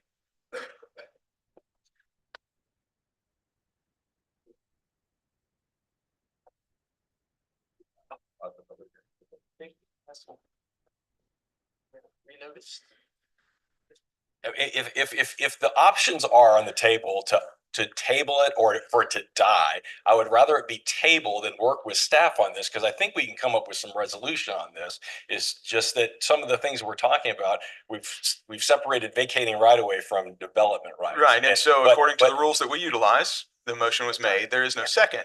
There could be another motion for a table that would be entertained, but it cannot be by the one on the losing side of the motion. So another commissioner could make a motion to table if they saw fit, but we'll leave that up to them. I was just not up to making us. a suggestion that Yes, sir. we would be willing to hear it, to table this, and to be willing to work with staff if that's what the board chooses to do. Thank you. So now that Commissioner Ponders has died, and I thank you all for helping me struggle with this. It's a complicated issue because of the neighborhood it's up against. I'd like to make a motion to table this for 2 weeks, certain, bring it back, if that gives us enough time to renotice it. Thank you. Is there a second? Motion by Commissioner Ketchel, second by Commissioner Ponder. Commissioner Ponder. Would that include also what Commissioner Bowles and Commissioner Goodwin brought up in talking about? Okay, thank you. Any further discussion? All in favor signify with aye. Aye. It passes unanimously. So that matter is going to be continued to the Monday, November 4th board meeting up in Crestview. Thank you. Thank you.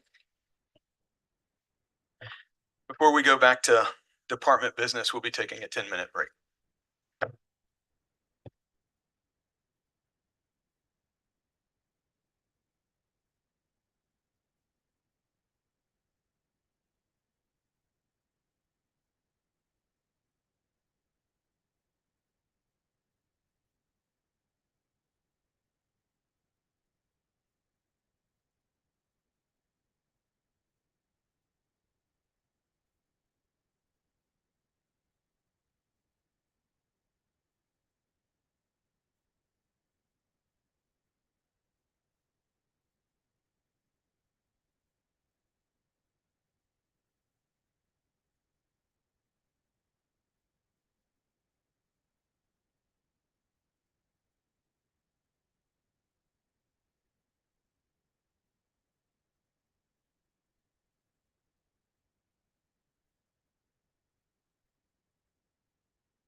If y'all would take your seats.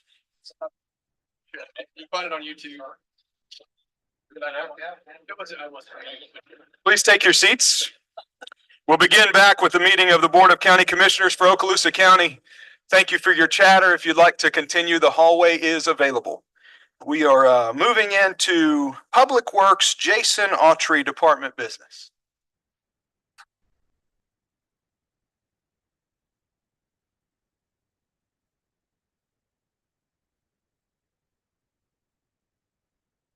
Good morning again, Jason Autry, Public Works. We have one department business for consideration. This is a request to enter into an infrastructure agreement with Garden Street Community South. This development has been talked about often with potential rezoning. However, the applicant, as I understand it, has gone back and is looking forward to a development that does not require any rezoning. It utilizes the existing zoning and lot sizes that are out there. However, the southern portion of the parcel is along the previously approved ACER corridor, the alternative corridor evaluation report for the Northwest Crestview bypass. And in that effort, staff has been working with the developer to try and secure that land in the form of an easement that would allow for the construction of a bypass roadway sometime in the future. From a surtax perspective, there have already been funds allocated towards the acquisition of this easement. That's the $235,000 that is set forth in a purchase and sale agreement that is subsequent to this. So there's sort of a chain of activities that would have to occur. If the board agrees to this development agreement, it does not guarantee that a DO is authorized or approved. However, it does give Public Works the ability to satisfy the notion for concurrency that is required as part of a development agreement. And if they do obtain a DO, then the purchase and sale agreement would allow the county to buy the easement for the future construction of the Northwest Crestview bypass. Staff has reviewed this and worked with the developer on this. It does fit within the vision of the ACER, which is to allow for the future development of the Northwest Crestview bypass. And the funds are available through surtax. In fact, they've already been authorized through this board and through the surtax advisory committee. If there are any questions, I'll be happy to answer them. I do recognize that there is a chain of certain events that would have to occur in order for this to actually become reality. Thank you, Mr. Autry. Commissioners? Commissioner, your district supportive? Yes, sir. Okay, yeah, I'll make the motion. In doing so, Jason, I'll say I appreciate the efforts. I think this is, a fundamental shift from how we used to do things in Okaloosa County. And so I understand the frustration about, well, you're planning for a road and it may be 10 years before you build it, but that's a heck of a lot better certainly than when I got here. We're actually, we were aggressively making plans. We're looking for ways to fund them. And not only are we doing that, but we're actually getting ahead of it and acquiring the rights of way that are necessary in order to actually bring those plans to fruition. And so I think it's absolutely, we're on the right course. And I think there are some opportunities still in the county's future to potentially accelerate development of that piece of infrastructure that the Northwest bypass. And if I may, Mr. Chairman, on that front, because there may not be another good opportunity to talk about it, but is one of the things that I've kind of been giving a lot of thought to as I leave this board is Triumph. And, I think Okaloosa County is still due ultimately some additional allocations of money out of Triumph. I think that we've shown maybe a different way than some other communities of utilizing those dollars. I think what we have said is, certainly through the initial grant, and really most of the grants that we've received have been focused on putting infrastructure in place. And I think what we hear from our citizens is that's what they want, right? We're a great place to live. The jobs are going to flow. The people are going to flow. What we need to do is keep up with the infrastructure. And so I think as we look to figure out how to accelerate the timeline of the construction of the next phase of that bypass, I think it is not out of the realm of reason to ultimately consider a future Triumph application and to make the argument to Triumph that other places may want to build, hangars or factories, and that's good. It's not that we don't want good, high-paying jobs here, but the best way to get those at the end of the day is to have, first-in-class infrastructure. And so to continue to push to chart a separate course as Okaloosa County. So something to keep in mind, commissioners, for the future. Motion to approve. Thank you. I have a motion from Commissioner Boyles. Second from Commissioner Ketchel. Any further discussion? All in favor signify with aye. Aye. Passes unanimously. Thank you. Mr. Coffey. Thank you, commissioners. I'm here today for a DOMES agreement to amend the capital interlocal agreement. As you may know, we worked on this approximately a year ago. We've been working diligently since then to try and get the project off the ground. In fact, we have a groundbreaking ceremony coming up on the 23rd at 10 o'clock over in Santa Rosa County. I'm here before you today because we were experiencing price increases, some of that site work, some of that just sheer inflation and growth. Facility essentially is the same. It's 22,000 square feet. But the request before you today is to for 800,000 more, and that is for the three largest counties. Walton County will have a slightly smaller request at 450,000. And for us, this request or these additional monies aren't really due till next year, next fiscal year. So that allows you to either budget through regular funding, through ARPA interest, or otherwise to finance it all again this time next year. The initial agreement, the First Amendment, has been approved by Santa Rosa County, and it's due up after us to go to Walton County and then ultimately to Escambia County. It's pretty straightforward.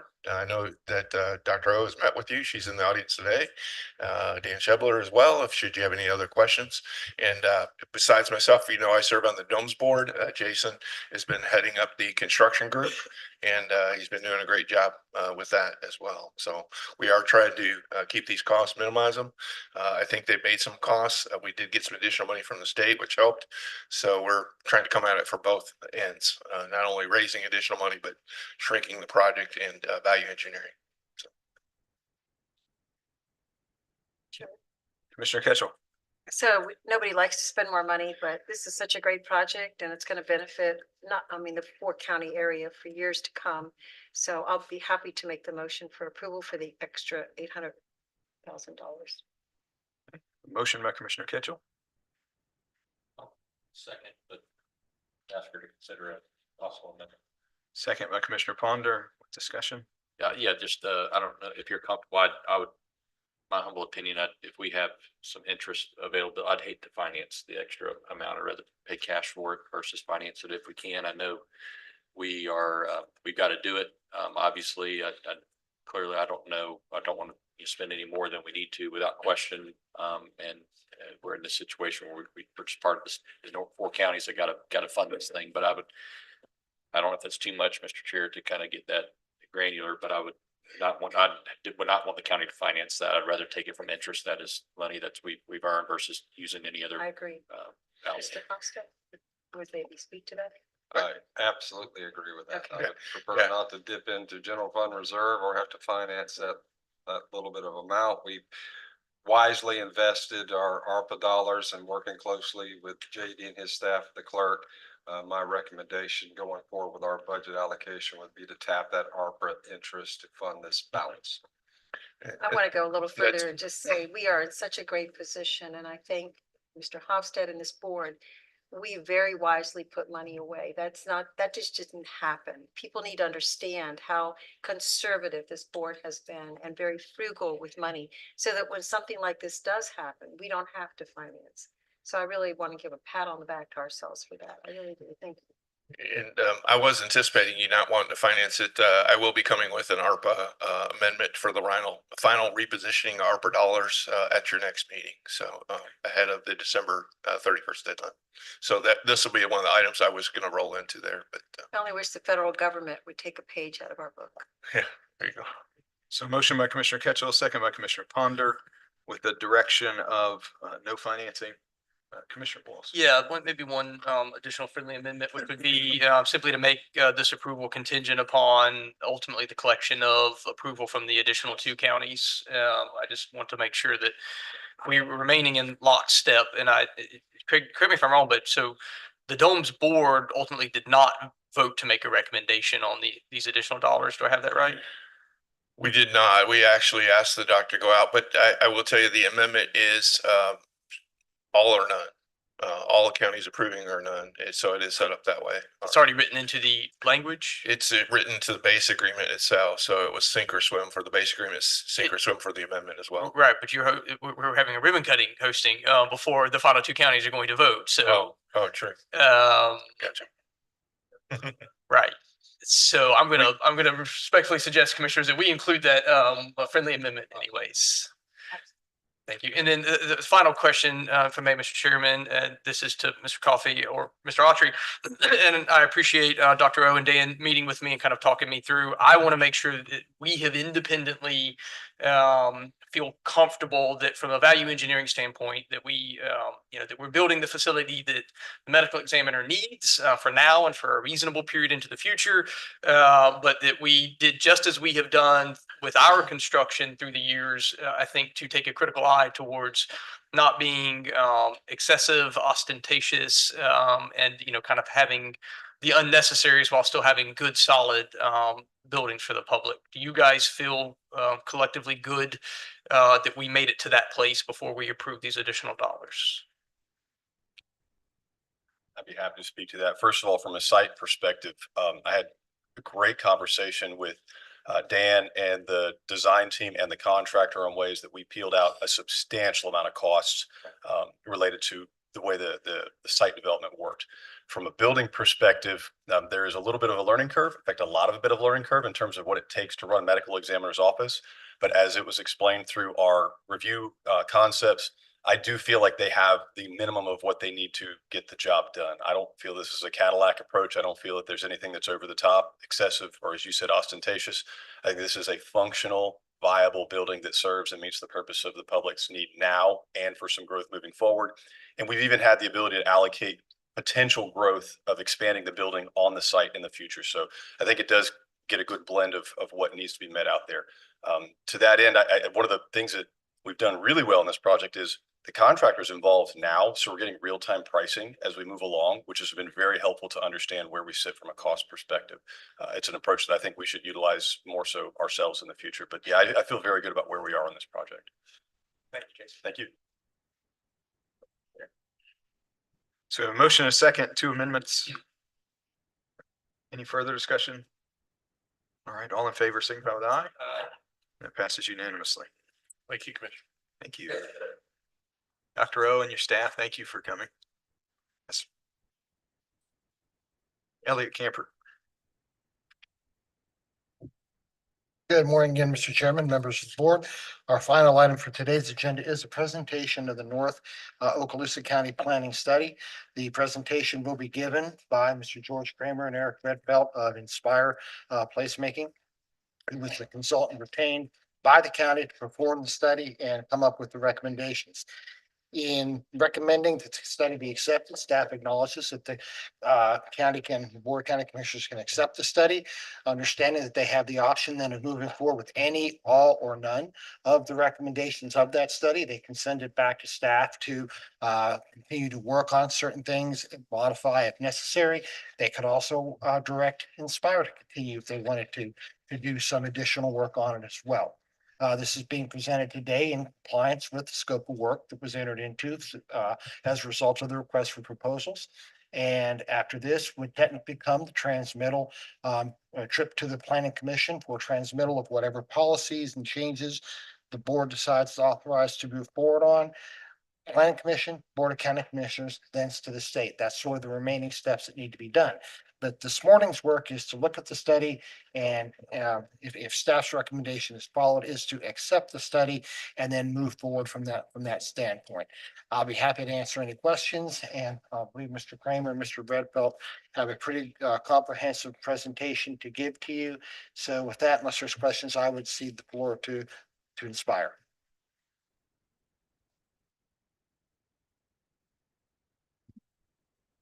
Thank you, Elliot. Mr. Chairman, members of the board, it's a pleasure to be here today to present this final report to you. Starting in March, there's been significant, I think we had our 9th town hall last night. So it's been a very fast process, but I'm proud of the work that's done and excited for the opportunity to share it with you today. I would like to start, and I certainly appreciate all of the citizen comment at the beginning of the meeting, both those in support of the plan and those who expressed some concerns. There was one item that I wanted to correct, because I think most of the speakers, if not all, referred to it as the Inspire report. and I don't want anyone to think of it as the Inspire report. I don't think of it as the Inspire report. Eric doesn't. We worked extensively with your staff, starting with Elliot and his team, but also including county attorney's office, water and sewer, public works. And, just to compliment your staff, the seriousness and the dedication that they had throughout this process. It was, we had a lot of meetings that needed to be scheduled on short notice, and they did that. We didn't always agree on a lot of the things that we talked about. So we had, a lot of, sometimes difficult discussions, hard discussions, but they were always productive meetings, and staff, really engaged in this process. So again, when we come forth with this final report, this is really, an effort that was produced through extensive coordination with your staff, as well as the greater community. As I mentioned, those 9 town halls, additional stakeholder meetings, and significant input from the project website. So without further ado, I'll get into it. I want to start just by looking at the entire county, because we're going to talk about some numbers here, and I think it's important to provide a frame of reference. So when we look at the entire county, we're looking at an area of approximately 635,000 acres, and with a current population of over 219,000 people. So our study area, while a smaller subset, was still pretty large. 245,000 acres is a significant area, and over 40,000 residents currently live within the study area. This should look familiar to you. These were the 3 primary focus points coming out of the public priorities report. That's a report that you unanimously adopted earlier in the year. That's important because within our contract, per the specifications of the RFP that the county released, this final report today needs to be consistent with that public priorities report, as well as recognizing the constraints identified in the development constraints report. 1, a strong desire to preserve rural and agricultural character of North Okaloosa.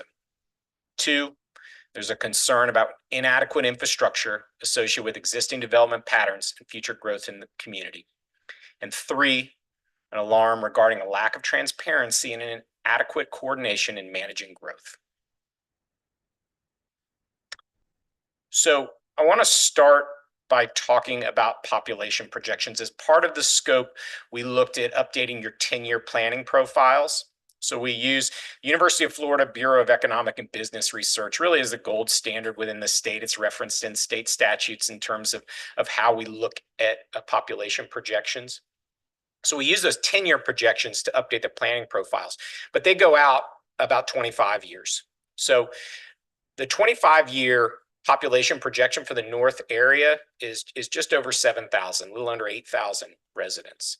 For the entire county, it's 42,000. Now, I share both of those numbers with you today because, some people through our conversation says, oh, we think there are going to be more than 7,800 people within the county. We think the south part of the county is built out. We think we're going to see higher. So, okay, so let's put both numbers in there. 351,000. That is the allowed growth within the study area currently. That's a significant number of people. As I again said, about 219,000 in the county today. That figure, it far exceeds most cities in the state, all but about 3. So there is extensive amount of growth. It's a 718% more than the projected growth for the entire county that we have allocated here. So the county currently today is allowing far more growth in North Okaloosa than is anticipated for the foreseeable future. And why is that? When you look at the future land use map, what you see a lot of green, which is ag, and you see a lot of that tannish color, which is rural residential. Those are the predominant land uses in the study. And both of these had a similar change, which essentially provided conditions to increase density by a factor of 10. Okay, so agriculture originally with a base density of 1 unit per 10 acres At 1 unit per 10, that would only allow just over 18,000 units across those 187. But with the density bonus, it goes up to 187. In rural residential, that base density of 1 unit per 5, conditions allow, again, tenfold increase to that 2 to 1. So you go from 4,400 to 44,000. And what that means, and you can't see it on the screen here, it's covering up, but over 200,000 additional units based on those conditional densities.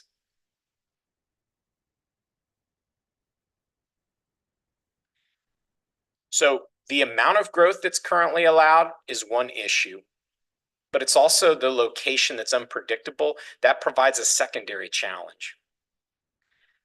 So what you see here in this policy 9.1, this is not something we're asking you to act upon. This is probably looks familiar to you because it's in your comprehensive plan today.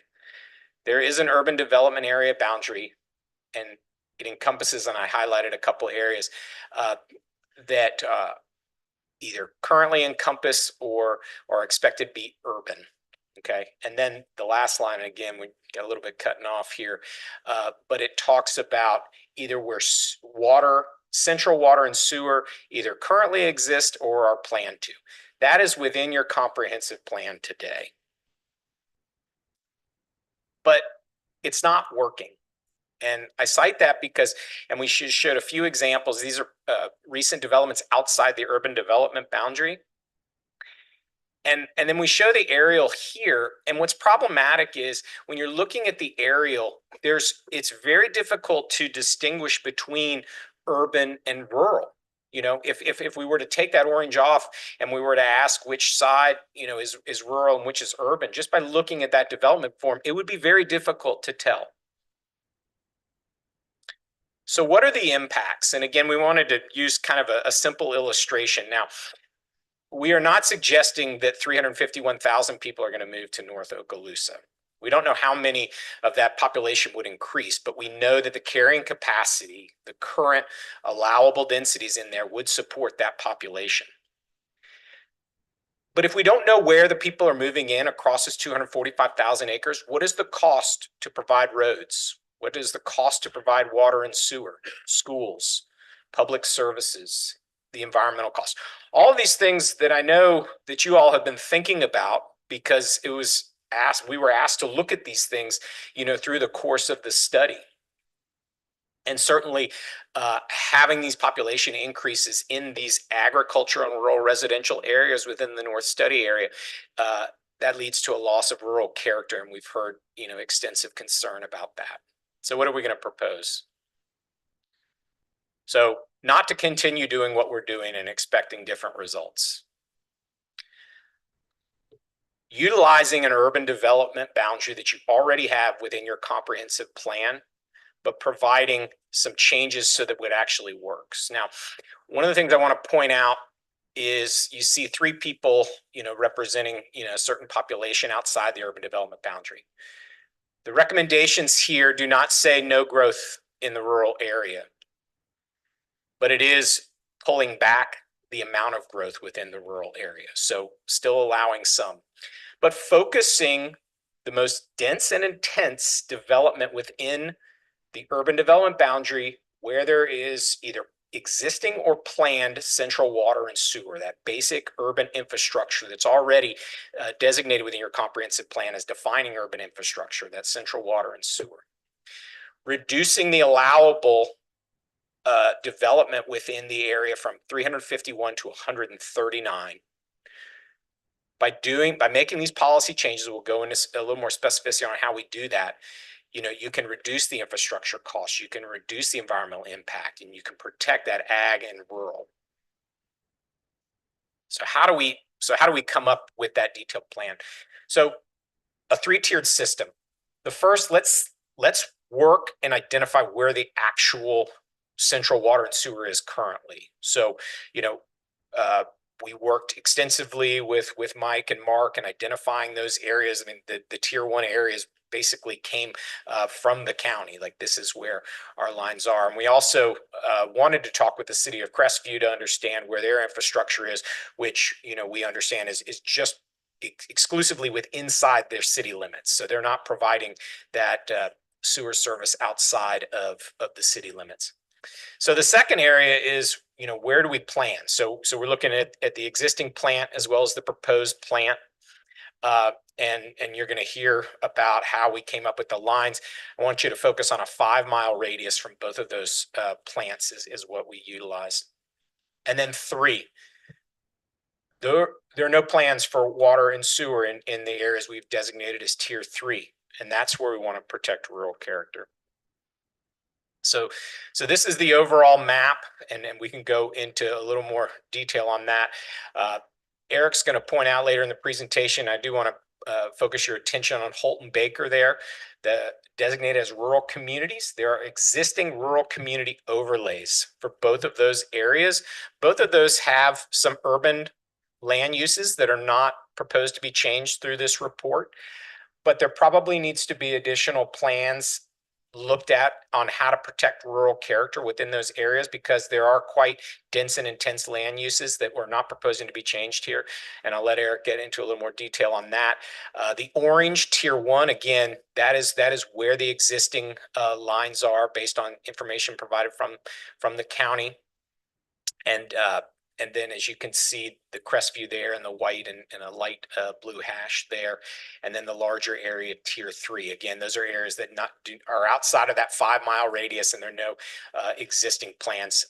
It's important to point out the Yellow River really being an important guidepost, because west of the river, we've been told there are no plans to build sewer facilities at this time. So the tiers 1 existing in plan would provide the basis for a new urban development boundary. And we want the growth directed to that area. So what about in tier 3? Reverting agriculture and rural residential back to those original base densities. You'll notice within the details, there's an effective date. This is not something that is going to be done overnight. Can't be, shouldn't be. April 1st, 2026 is the date that those would go back. So there may be some people who have investment expectations, development expectations, and that would provide an opportunity for them to realize those before the change would go into effect. The other thing is we would recommend in the comprehensive plan prohibiting future increases in density or intensity outside of the urban development boundary. Now, certainly this board or future boards would have the opportunity to reconsider where the urban development boundary should be. But that should be the mechanism. If an applicant comes in and wants a density or intensity increase, it should be connected to water and sewer and be within that urban development boundary. So, we heard some questions today from concerned citizens. Is this new urban development boundary large enough? Are we going to shut off development in Okaloosa County through the recommendations within this report? So I want to focus just on geographic size. So the new urban development boundary, and I should point out that the existing urban development boundary is not built out, right? And we're expanding it, proposed expansion. But the current geographic size of the incorporated area of the city of Pensacola is just over 15,000 acres of land. The new urban development boundary would be over 51,000 acres, so significantly larger than in land area than the city of Pensacola. Let's talk about the population again. The 25-year population projection for the county, and this is Bieber medium, so the mid-range, is 42,000. Without any density or intensity increases within that urban development boundary, so just looking at the carrying capacity of existing densities and intensities within that area, it could accommodate a population more than double what is being projected over the next 25 years for the entire county. Okay, and it's important to point out, and I say without density intensity increases, because what we are recommending is that we actually encourage the consideration of density and intensity increases within that urban development boundary. That is where the infrastructure exists. That's where that would be appropriate. On the other end of the spectrum, as I said before, We haven't built out the existing urban development boundary, and now we're talking about increasing it. Are we doing enough? You know, we talked about in the public priorities report protecting rural character. Are we doing enough to do that? Currently, with those conditional densities, provides for an allowed growth of population of over 310,000 people in that tier 3 area.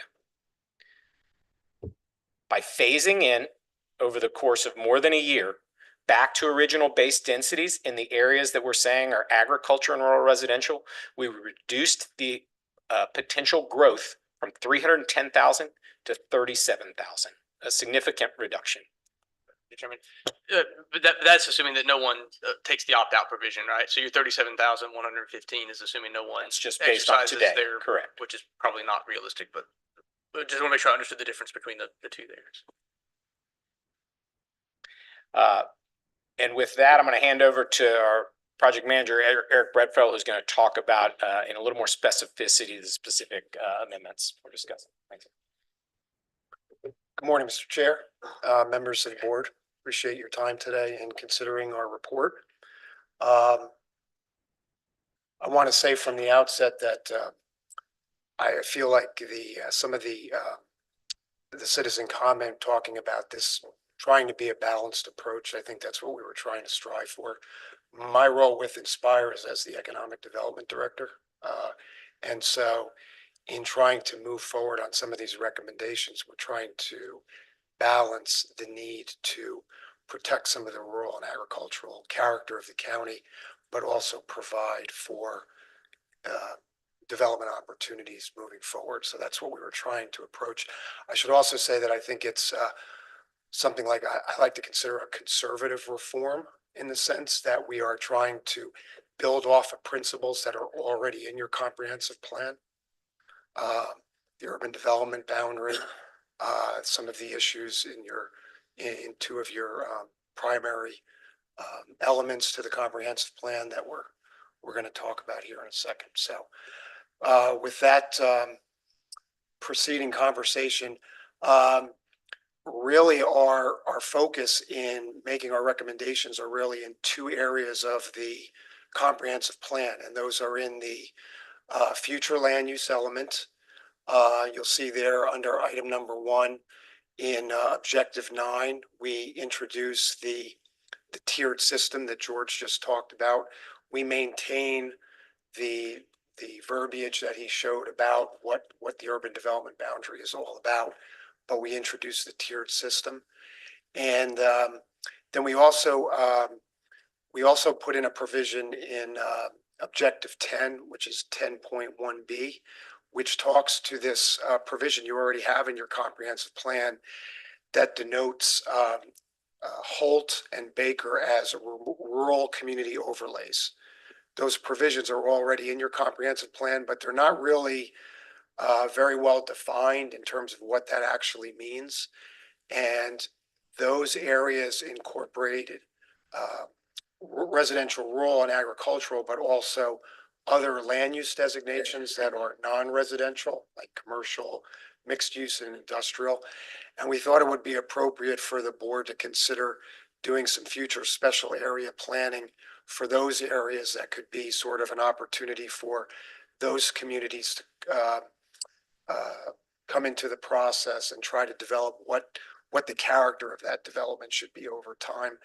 Of course, we understand that if that were to be pursued, there probably would be a budget that would need to be done for that. So we kind of pushed that out a little bit so that the county commission could talk about that within the confines of their budget discussions. And then finally, under point number 3 there, within the future land use element, objective 9 and objective 10, there's also a table, and we made some changes there to indicate what George had mentioned about the reduction in the densities, but we wanted to make sure that we were, because going into this, we're always cognizant. We talked about it, and I think all of our town halls, that we had to balance the community interests with the interests of the private property owners, especially in regards to the Burt-Harris Act. So that's why that specific date of not making any changes until April 1st, 2026 as mentioned, because we feel like we need to provide at least a year for any private property owner that would have a reasonable based expectation to develop their property to potentially put in an application with the county to pursue that. So we made that change as well. We also put some changes. We worked with your water and sewer staff on some changes under number 4 in the sanitary sewer element. Some of the verbiage there was struck because it wasn't really relevant anymore. But then we also introduced a couple provisions to better indicate what the existing level of service is in terms of water and sewer, and then also introducing the tier-based system. And then in 5 and 6, we also started drafting some land development code amendments. As we all know, the land development code has to implement the comprehensive plan.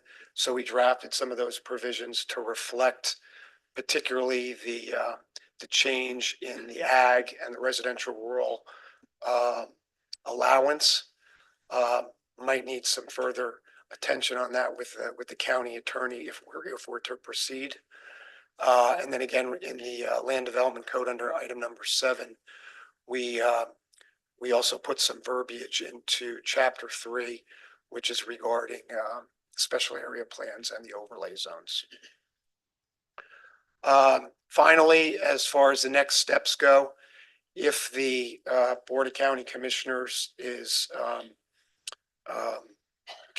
gives us their acceptance of this report, then we have a special meeting date that's been scheduled with the Planning Commission on October 29th, where we would take these recommendations to the Planning Commission, starting the more formal adoption procedure, and then we would come back to the Board of County Commissioners, with whatever comes out of the Planning Commission meeting on November 19th for the transmittal hearing by this board. And then normally we would send that to the state and they would take about 30 days to react. And then we would try to come back to the board shortly after the new year is the plan. So with that, I would like to give it back to George and happy to try to answer any of your questions. Thank you. Thanks, Eric. And just in closing, I just want to take a minute to thank you, the board, for undertaking this study. At Inspire, I wear a couple different hats as planner and then, as president of the organization. And we talk a lot internally about, some of our principles. And one is a commitment to excellence. And another is having a growth mindset as opposed to a fixed mindset. And so those sound really good. It's hard. It's hard to look at what you're doing and what you can do better. And a lot of the things that we're talking about, decisions were made by previous boards and boards before that. We talked a lot with staff about decisions and, policies that had been changed before they got there. It's hard to look at how we can get better, but it's really important. And so to have the opportunity, the scope that was put forth, the funds that were allocated for this, to do a study. I've been a planning consultant for close to 25 years now. I can't think of another more important or impactful study than this. I am proud of the thoroughness of the work, both in terms of the quantitative analyses that back this up, as well as the qualitative. I mentioned the 9 town halls and all the extensive public outreach. And so I just wanted to share that with you. From me, this is really important. And as Eric said, and as Elliot mentioned before, what's before you today is a final report and the request to accept that report. Now, I would strongly urge you to accept the report. I think there may be some details in there that need to be discussed. As Elliot mentioned, any policy changes would come back before the Board of County Commissioners at least twice through a transmittal hearing and then up through adoption. And would also be reviewed by the Planning Commission, which is currently scheduled for a special meeting on October 29th. So as Eric said, we're happy to answer any questions, but again, I just wanted to thank you for this opportunity. It's been a pleasure, and we look forward to answering your questions. Thank you. Commissioners?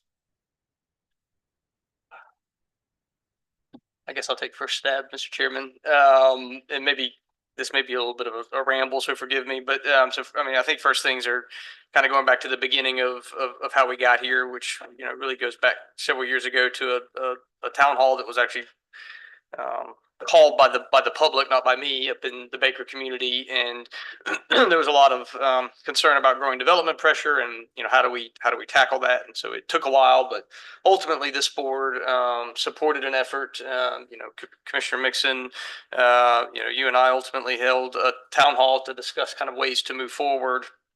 The study process came out of that. This full board put its support behind funding that study, and, you know, taking a bite at this, which was not an easy decision to make, but I think was the right one.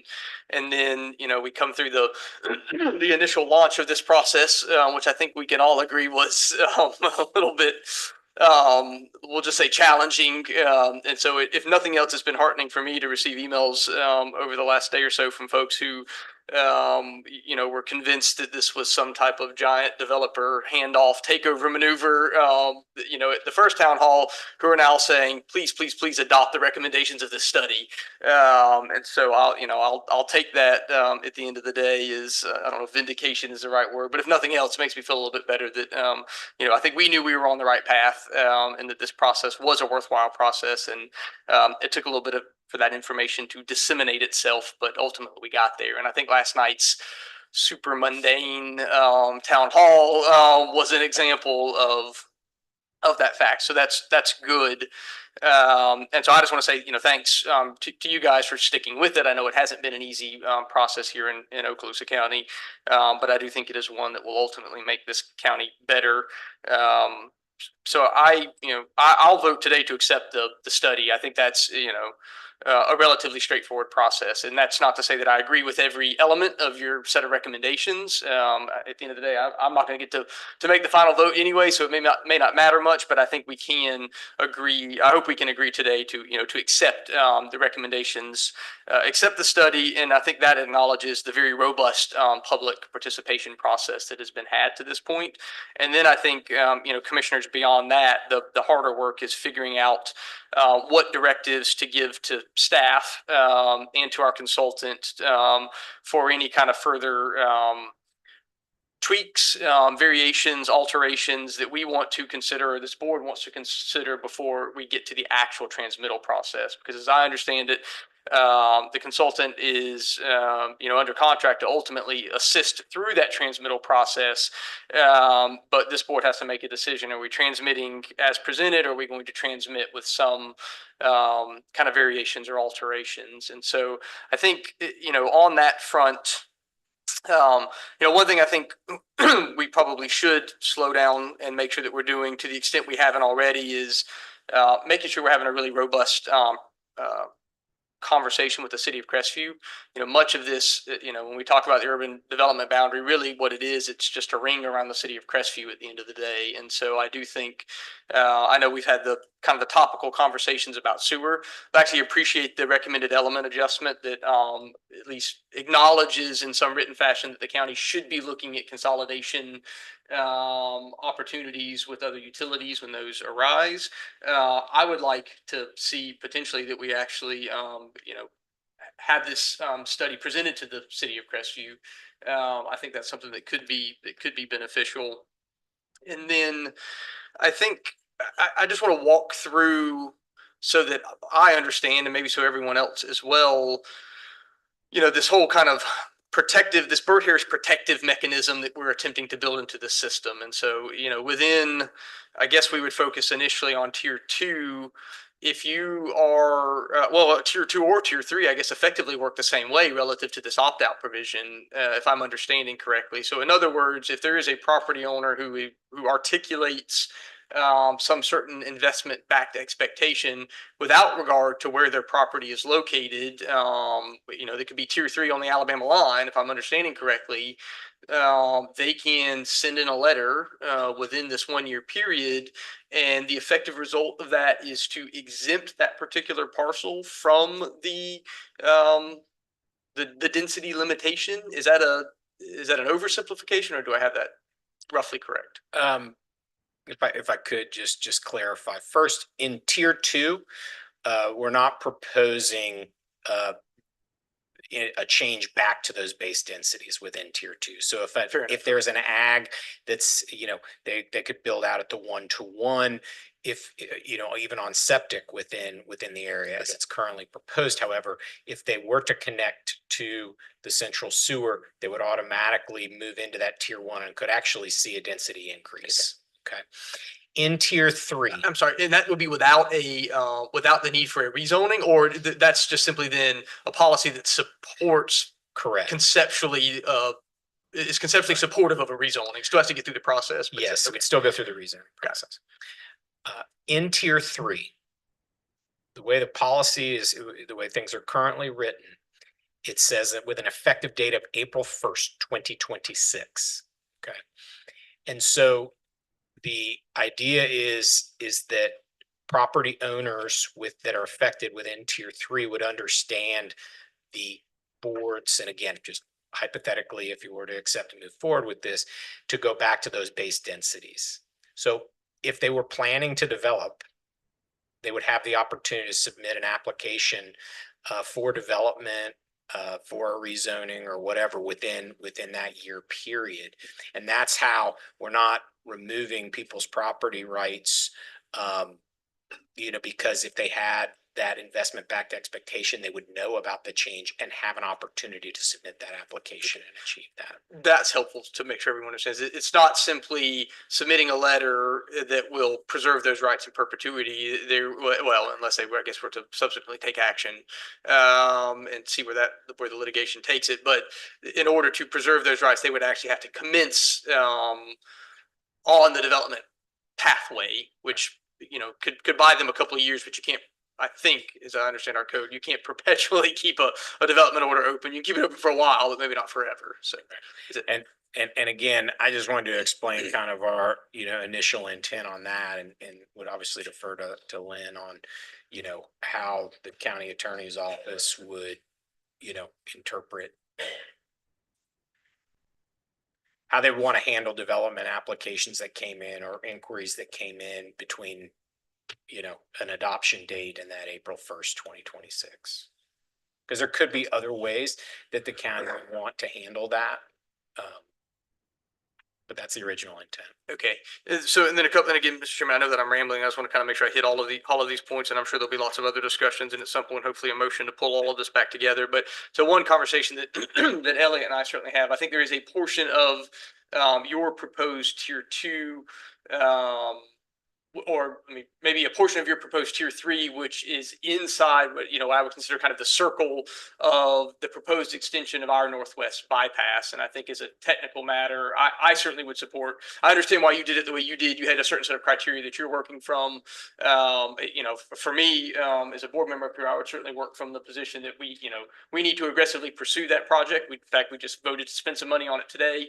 And in exchange for aggressively supporting that project, I think we need to note that those areas, we need to signal to the public who may be inside that boundary of where that corridor is likely to go, that they're likely to be within inside and that urban development boundary. And so I would certainly recommend pushing that tier 2 boundary up to within that area. And I think there's a triangle. I'm not sure how many acres end up being contained, but that I would certainly recommend that we extend that boundary up just kind of as a matter of board policy on day 1 to capture that area.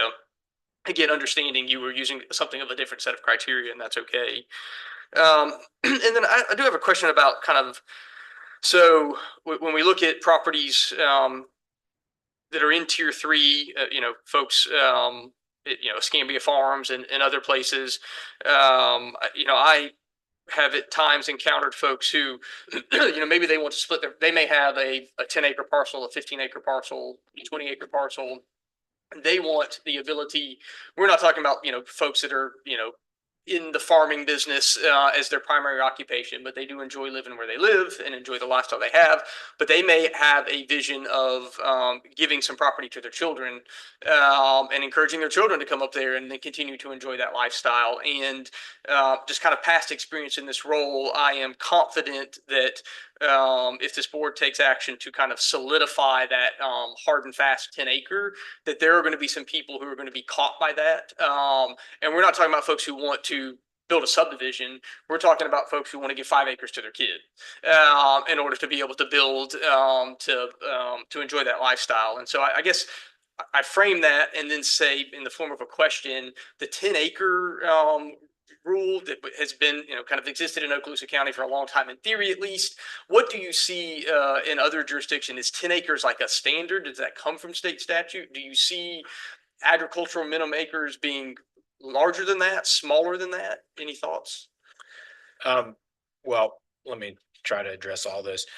First, I appreciate you bringing up the family estate lot splits. So they're actually in the proposed recommendations are specific accommodations for that. Tell me how that functions. Basically, and Eric, I don't know if you had the exact language in, but we deal with this in a lot of different rural areas that we're working with to allow so it's not a subdivision plan, it's an estate lot split within those for family members. So down to what size? Do we have a minimum of 1 acre in that? I think. Right now, okay. I think and then I can sell it. So I give it to my kid, but I really want to develop my property, and then my kid sells it, or he sells it back to me for $1, and then I sell it. My point here is, I think we are, no matter, there are going to be these nuances, wrinkles, and difficulties, and I'm not saying necessarily we need to fix that, but I would go back to my original question of what are you seeing in other jurisdictions relative to standard minimum sizes of parcels within agricultural zones? So there is no state statutory definition of rural density. 1 to 10 is typical. I've seen it more. I've seen it, 1 to 20. I think, as agriculture's changed in the state, a lot of those have changed, but 1 to 10 is, I would say, is more of a typical agricultural density throughout the state. And so I would say, I appreciate that. But so there's no requirement, there's no standard that appears to have developed as the norm. And so one thought, and commissioners, again, I'm not going to be here for this, but as we try and figure out how to balance these equities, and in particular right now, I'm talking about folks who are in tier 3, who, may, support preservation of the rural way of life, but then also are sitting there going, how does this impact, at the end of the day, how does this impact my property rights? How do I find a balance between, hey, I'm not a developer and I don't want to build a subdivision, but I do want to maintain flexibility with my property. And so I think one thought that I would float is 1 to 10 right? Maybe it's 1 to 5 or 1 to 7 or 1 to 7.5. At the end of the day, still meets the objective of preserving rural character within those areas, but allows those individual property owners something of some greater flexibility. I don't know that, good idea or bad idea, but I'm going to tell the board, certainly coming from out of my community, certainly there's a lot of voices that have concerns about these development pressures, and they don't want to see, the full wholesale subdivision of large parcels. But there is always a comma, right? It's not a period, it's a comma. And what follows that is the discussion of property rights and preservation of their own interest. And so I think something that we should at least, maybe chew on in the weeks ahead, rather than just kind of take as just as an assumed, because as we're noting here, there's no hard and fast baseline behind that. So, Mr. Chairman, I know that was a bunch. I may have some more in follow up, but I'll yield. Mr. Chair, may I make one comment because it's relevant? Just so that the commissioner knows, to the comma issue. So we do have a comment. I think there's room for discussing what the limit should be, but we say, with the exception that 1 dwelling unit per 1 acre may be allowed in limited instances regarding the creation of family households or homesteads. So basically, we've introduced that principle, and then if there has to be some discussion on what the size of that is. No, I appreciate that. And I think to my point is that that will at times will be used as a workaround, no different than as we saw today. As soon as we create a right of way policy, then folks are wanting to vacate right of way, give it back to us, but preserve the density, right? So there's always going to be that effort to attempt to. My point here is I would prefer a firm and fixed rule that everyone can live with rather than a bigger parcel size that makes most folks happy, but then you have a bunch of folks who then try and come in and figure out how to undercut that using some workaround. I think that was my point, that maybe, hey, we're changing the rule and it's going to really, really be 10, comma, unless you're going to, sell it to a family member, may not be as good at the end of the day as, hey, let's all agree, can we live with 5 or 7 or 7.5 or whatever. Just a discussion point I think that still needs to be had. Thank you.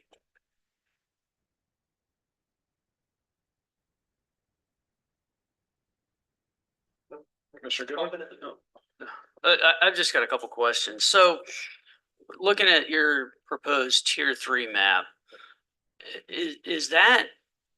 was that area determined to be area that doesn't have water or sewer, or doesn't have both water and sewer? Yeah. So it's both. The water distribution areas are much larger than where we have central sewer. As I mentioned, there's no existing central sewer west of the Yellow River, nor are there any plans to be. So really the sewer ends up being the driver of that urban development boundary because it's central water and sewer, but the water area is so much larger than the sewer that the sewer coverage ends up driving it. In coming up with this suggestion on this tier 3 boundary, did you guys take into account whether or not in the water distribution systems in those areas that they had adequate fire protection? In other words, does the availability of fire hydrants meeting, the National Fire Protection Standards, did that come into play in your analysis of where density might be appropriate? So just to be clear, the tier 3 areas is where we're talking about, actually reducing density intensity. So, right. Where we looked at tier 1 was existing water and sewer. And then tier 2 is where it was planned. And, so we sat down, with growth management, water and sewer, looked at those lines and talked about, the existing plant, the plant, soon to be under construction and where that service area would be. But that drove it. To your specific question about water and fire, that was not part of the equation. Specifically, we were looking at the central sewer coverage area. We use that 5-mile radius on both plants, the existing and the proposed. And just to make sure I understand, then is the entire premise of the proposed plan based on the availability or non-availability of sewer? At the macro level, yes. Okay. And we use that as, this is a definitive, because it's important, right, to maintain integrity as we're drawing these lines. Nobody wants to be accused of saying, oh, so-and-so wanted in. And, so what we were using, again, looking at the definition of urban development boundary from the comprehensive plan, specifically talking about water and sewer. Now, within that urban development boundary, and we had some good conversations about this last night, there's still a lot of other issues: fire protection, traffic, emergency services. But when, and I think having conversations, with water and sewer and talking about some of the challenges as development occurs and how do we provide services, it can be that same issue on all of the services and infrastructure. If we decrease the geographic area, it's going to be easier to start handling each of those specific cases because we're not looking over 245,000 acres anymore. We're looking, over that 51,000 acre area. And could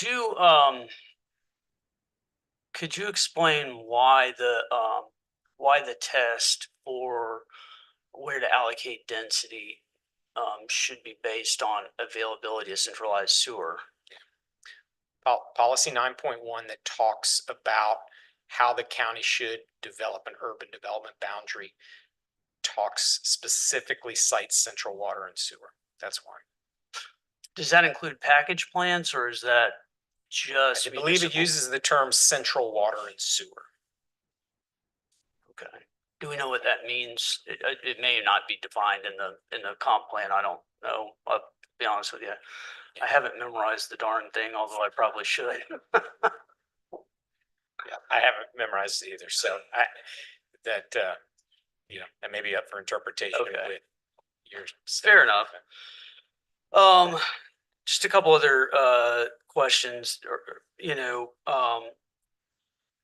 with regard, I know you guys did a lot of in-person comment taking and a lot of online as well.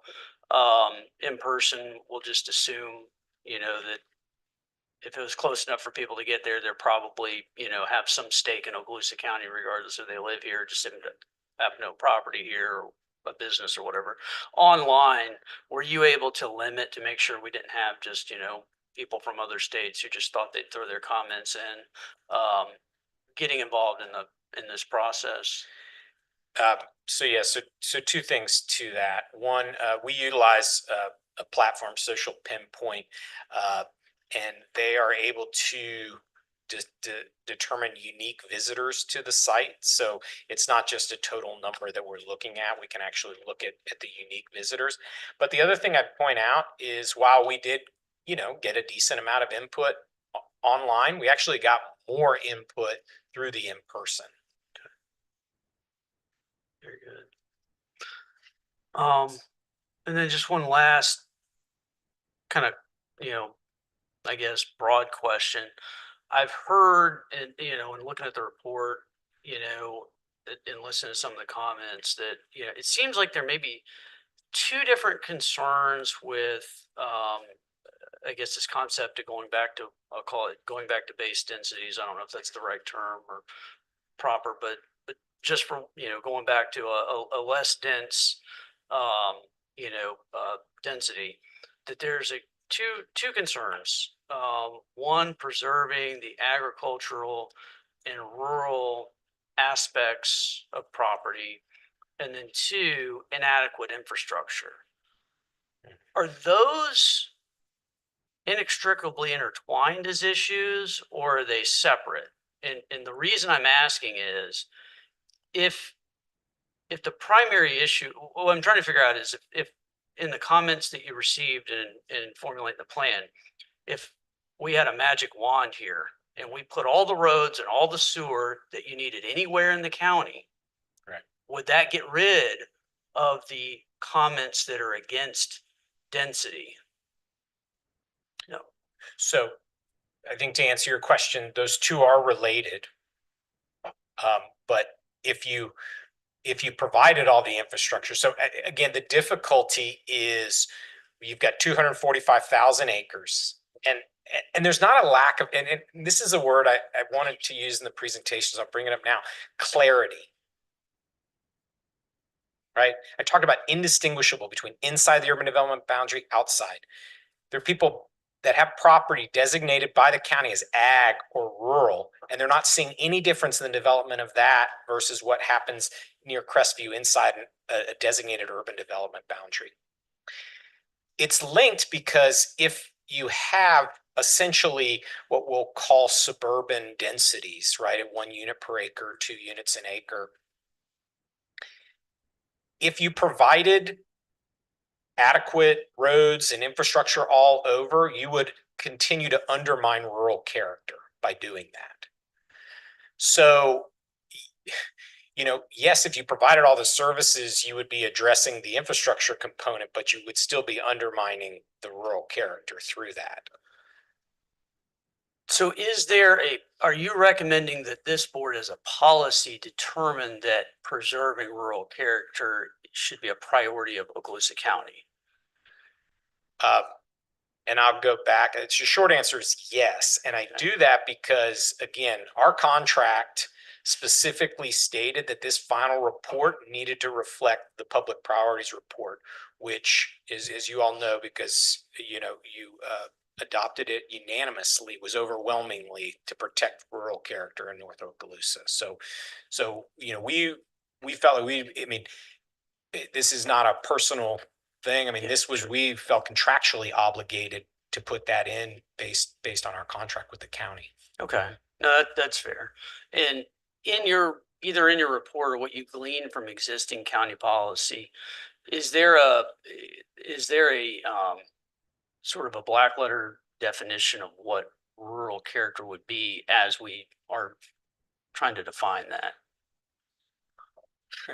Because it's kind of a broad term. Yeah. Right? I mean, we've talked about, is it 7 acres, 10 acres, 100 acres, 500? I mean, it's what are we looking for, I guess, is what I'm asking. So I think the short answer, I mean, there are some descriptions of the agricultural land use and rural residential within your comp plan. But I think, in our business, what is rural? It's not urban. Okay. In a simple term. And we do actually have pretty clear black and white standards on what urban needs to be in Okaloosa County, connected to central water and sewer.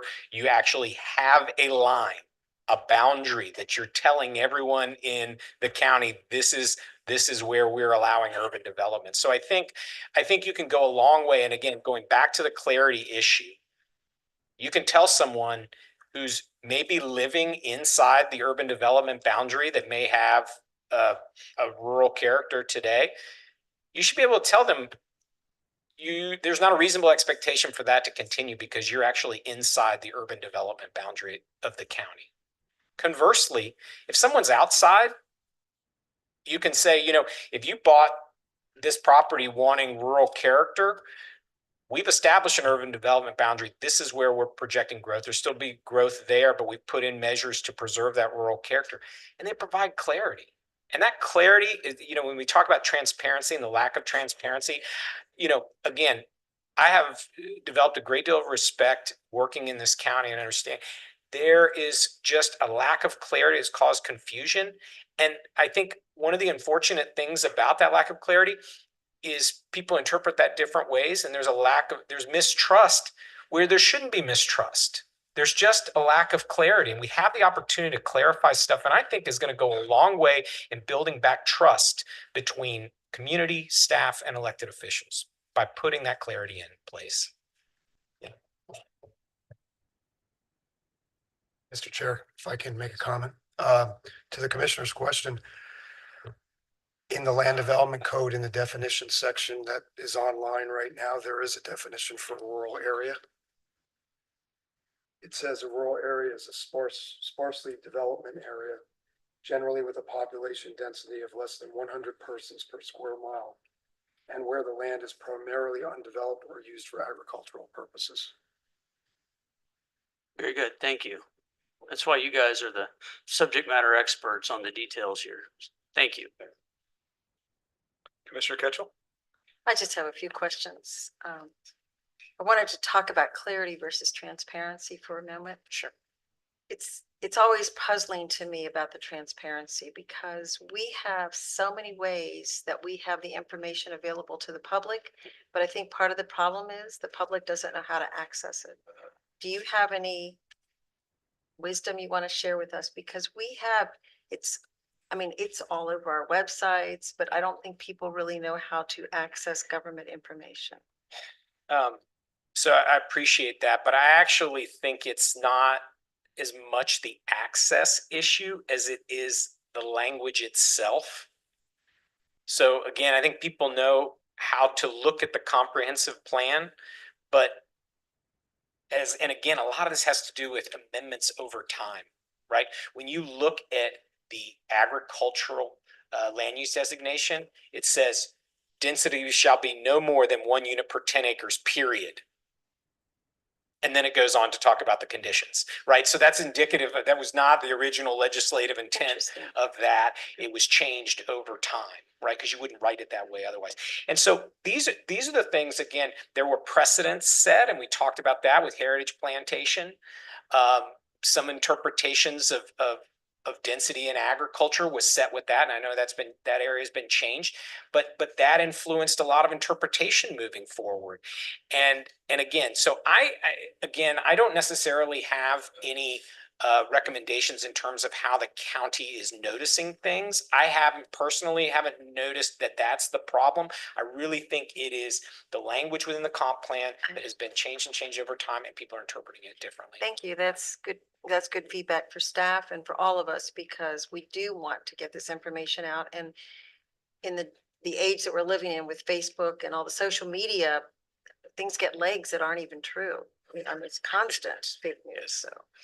So, sewer versus septic. So we've heard, even today, we heard from a gentleman that was talking about septic and that it's not what it used to be. You know, we don't have the issues.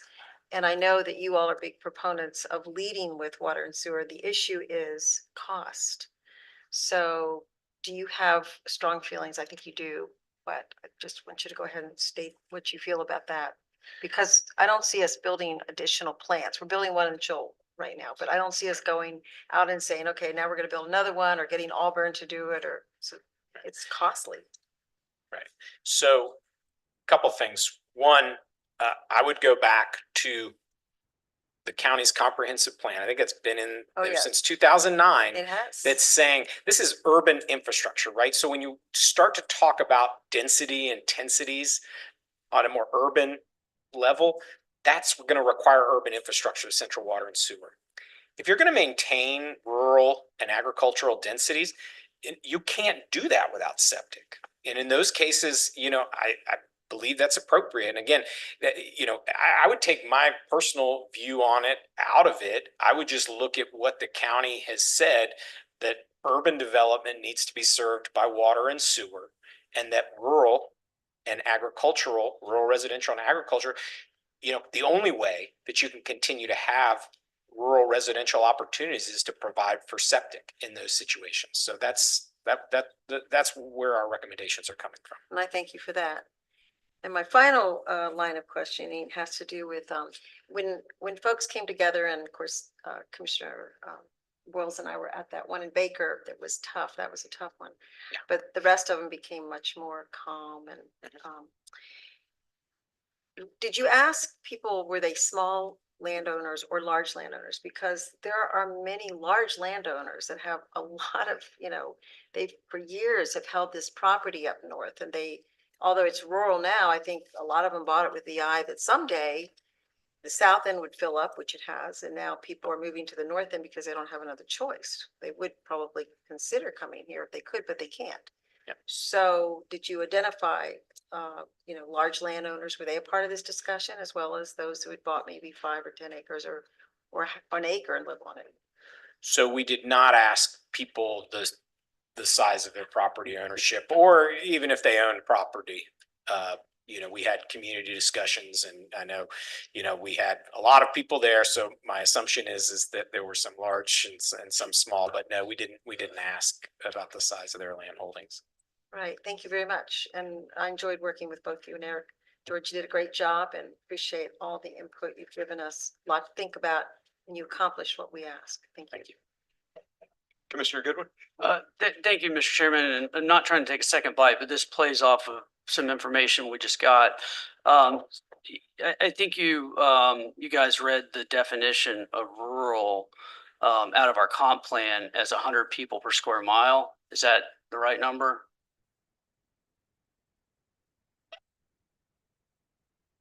Got that out of your land development code appendix A definitions. Out of the LDC, it's 100 per square mile. It says with a population density of less than 100 persons per square mile. Yes. Okay, so if you take 100 per square mile, just doing some quick math, and I've got a reason for asking this, because I think that we're talking about in the plan suggesting going to this 1 unit per 10 acres, so 10 acre minimums. But if we use our existing definition, a square mile, I think, is 640 acres, which is a section. And so if you divide that out, you end up with basically, I think the LDC would say rural is 6.4 acre parcels. I just wondered, am I getting the math wrong somehow? I think it's a household versus individual count issue, Commissioner. The LDC is speaking to people and instead of, and we're talking discussions of units instead of. So yeah, you'd have to apply a multiple of 3.3, 2.7. families are shrinking, whatever. Yeah. Those little 7/10 kids are, anyways. Okay, well, anyway, I appreciate the clarification. Maybe there's a distinction about how the definitions apply for what the math is, but.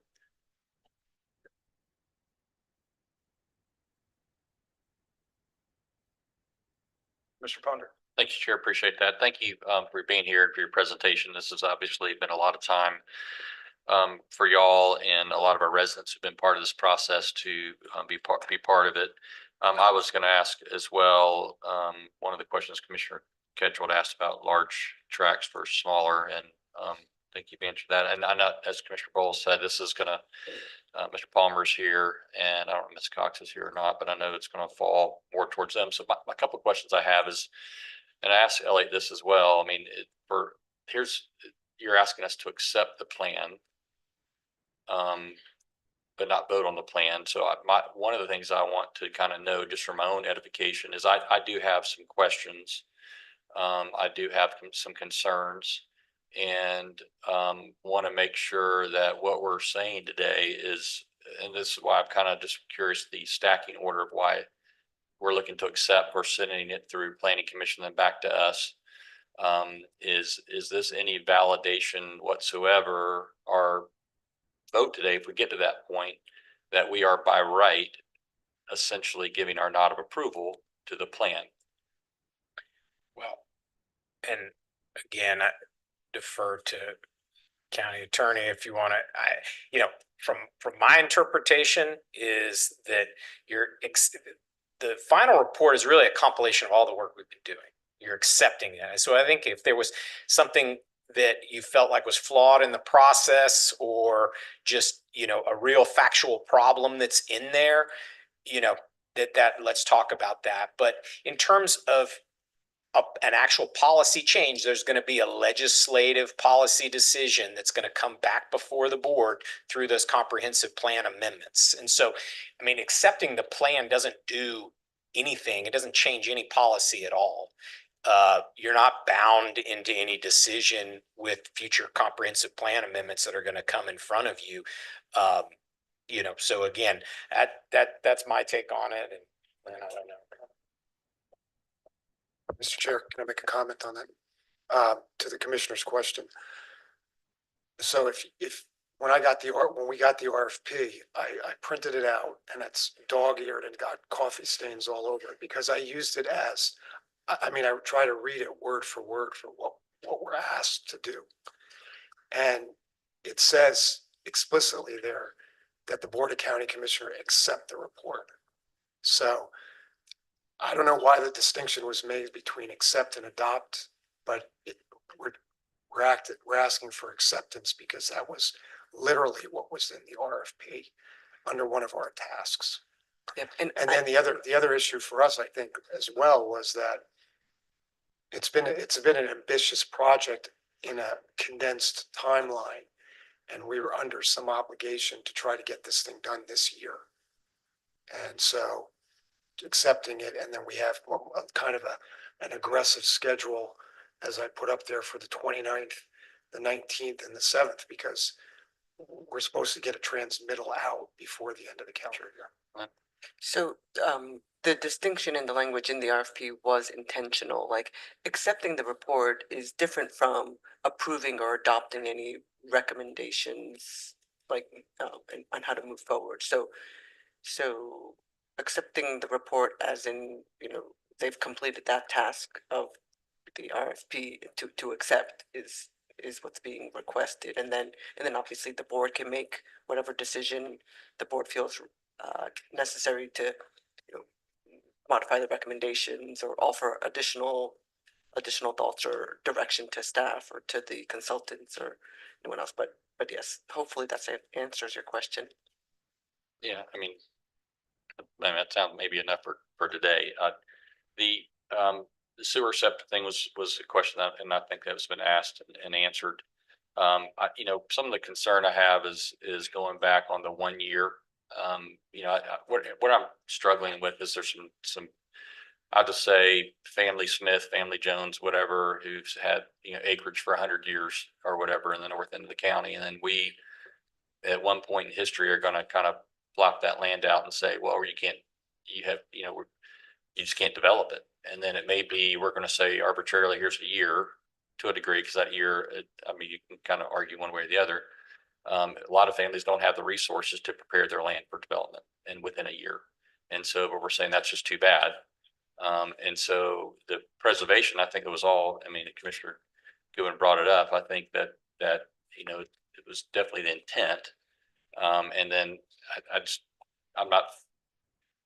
just uncomfortable in approving the plan. And so that's why I'm asking these questions is what is the definition of acceptance here? I know it's got to go to the planning commission and back to the next group, but I also don't want to set them up for something either. And so that's why I was trying to get into the clarity of the acceptance versus approval.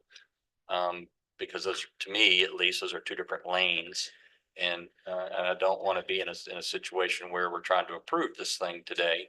I believe there's still some work yet to be done, in my humble opinion, to find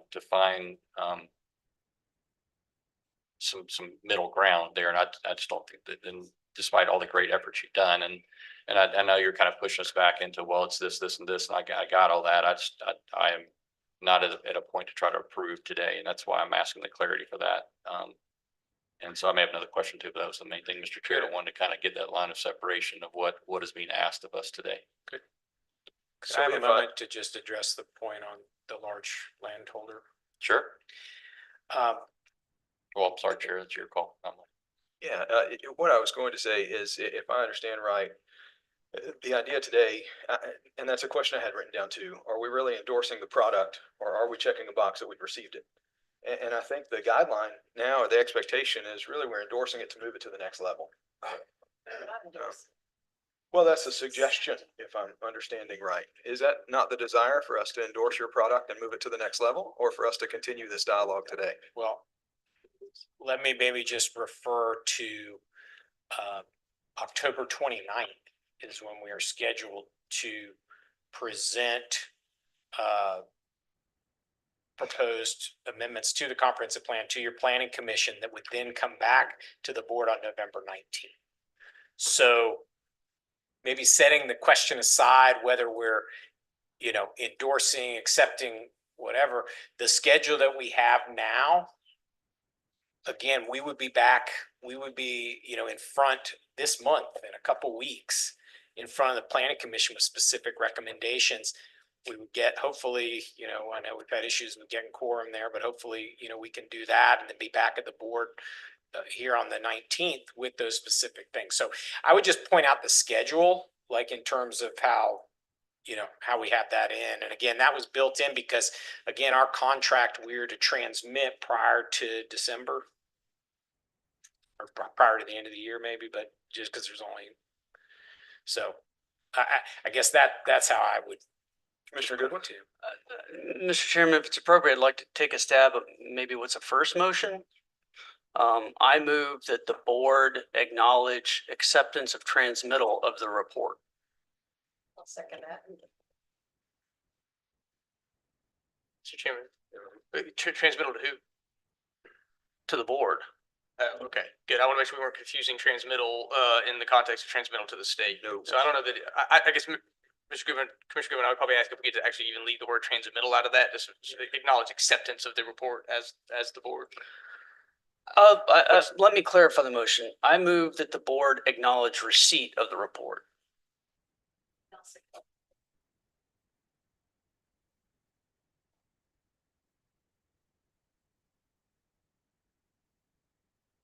And it goes to the planning commission. Not in that motion. Not that motion. And I'll, I Okay. guess we have a second if I can. You have a second. The timeline is too fast for me.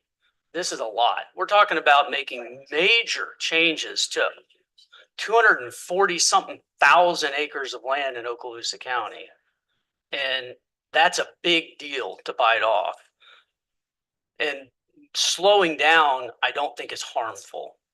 Doesn't mean we can't get there, but I just don't want to act too rapidly. And this is too fast of a timeline for me. Frankly, I can't digest everything in this between now and the 29th. I don't see how the planning commission could be ready for it. It's just a lot. You guys did a ton of work. but there are gobs of content in there. And I need time, and I think the board needs time. So my motion is just to acknowledge receipt. And if I can, they have certain obligations to present the report. If we don't do that, then they may view it as, they're waiting to say, hey, well, if we completed this portion of our task, they did, we need to acknowledge they gave us the report. I think the rest of it's on us, how fast or not we want to move with it. Anyway. Are there any further items of discussion? We'll have the opportunity for some follow-on motions, Mr. Chairman, after we vote on this one. All right. All in favor, signify with aye. Aye. It passes unanimously.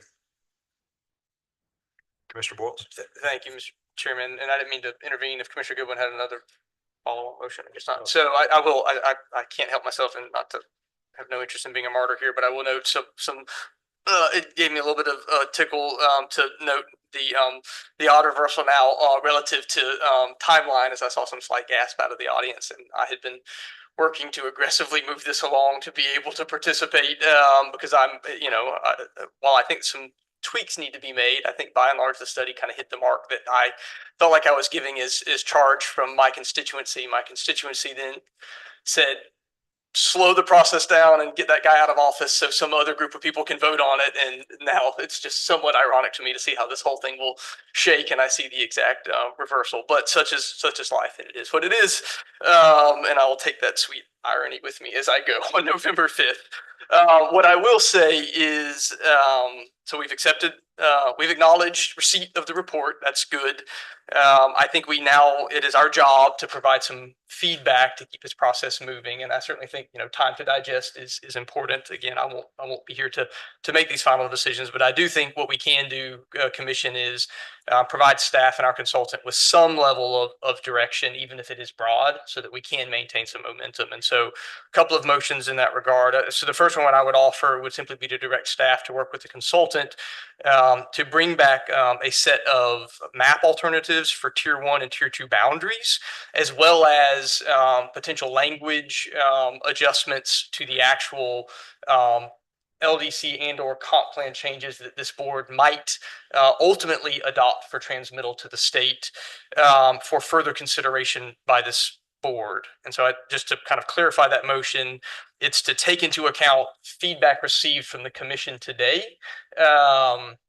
And I think it would not be unfair to say any additional feedback that this commission members individually want to provide to staff as we work through the process of digesting this report over the next week or so. And again, direct staff to bring that back as a set of not, getting rid of this one and pulling in this one, but a set of iterations or alternatives that we will then have the ability to entertain. A very simple example of that would be a map alteration, an alternative that does show inclusion of everything within the Northwest corridor alignment as being pushed into Tier 2. That would be just one very simple example of the range of discussion that we've had today. So moved, Mr. Chairman. Okay, have a motion from Commissioner Boyles. Let me make sure I got them. The map alternatives, Tier 1 and 2, language changes to come back from staff. Was there an addition? That's it. Okay. Is there a date certain to come back that you're looking for? My preference would certainly be next commission meeting. So, and then again, this gets to the point of the timeline with Commissioner Goodwin has pointed out. I don't think it is necessarily preemptive of bringing this initial proposal to the Planning Commission. I think those two things can potentially work in tandem.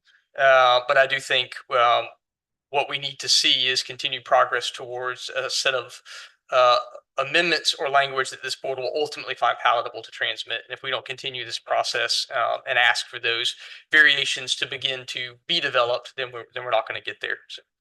Okay, I'd like to hear from Mr. Camper. Yes. Thank you, Mr. Chairman. Just as a point, as far as keeping the timeline, and Eric was not lying when he said he has got the dog-eared version of the scope and he has the dates highlighted several different colors, even on the website. I don't know that if we've accepted the report, we're going to take the recommendations to bring something back to the next commission meeting. If that changes what the consultant is presenting to the Planning Commission, ostensibly for transmittal to the to the state, it would be two different products they'd be reviewing. That could set up a, kind of a conflict. And I don't know if, I have to defer to council, but, basically saying, okay, we understand the timeline, but we're going to depart a little bit from that, or you just want to stick with that with the knowledge that there will probably be some changes coming back based on this direction. If I may, Mr. Chairman, I think the latter is, in my opinion, the better approach. And so I have great respect for our planning commission, but our planning commission, while we certainly want their feedback on this, I don't think our process was designed that we require their pre-approval of this product. And frankly, given the very broad nature of this, it is somewhat outside of the scope of what the planning commission's traditional role is, which is kind of the review of ad hoc proposals that come before the board, as opposed to providing us so it's more the application of the rules to the particular issues as opposed to the creation of the rules. At the end of the day, commissioners, it's our job to create the rules.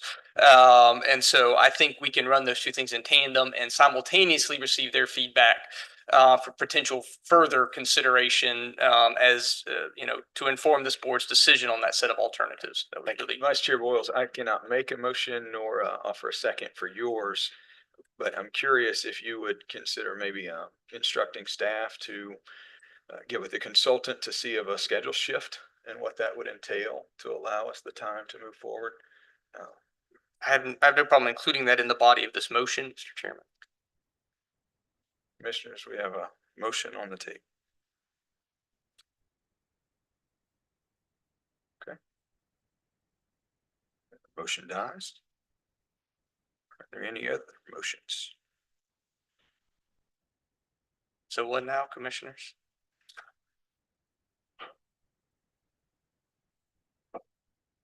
$900,000 and 9 months in.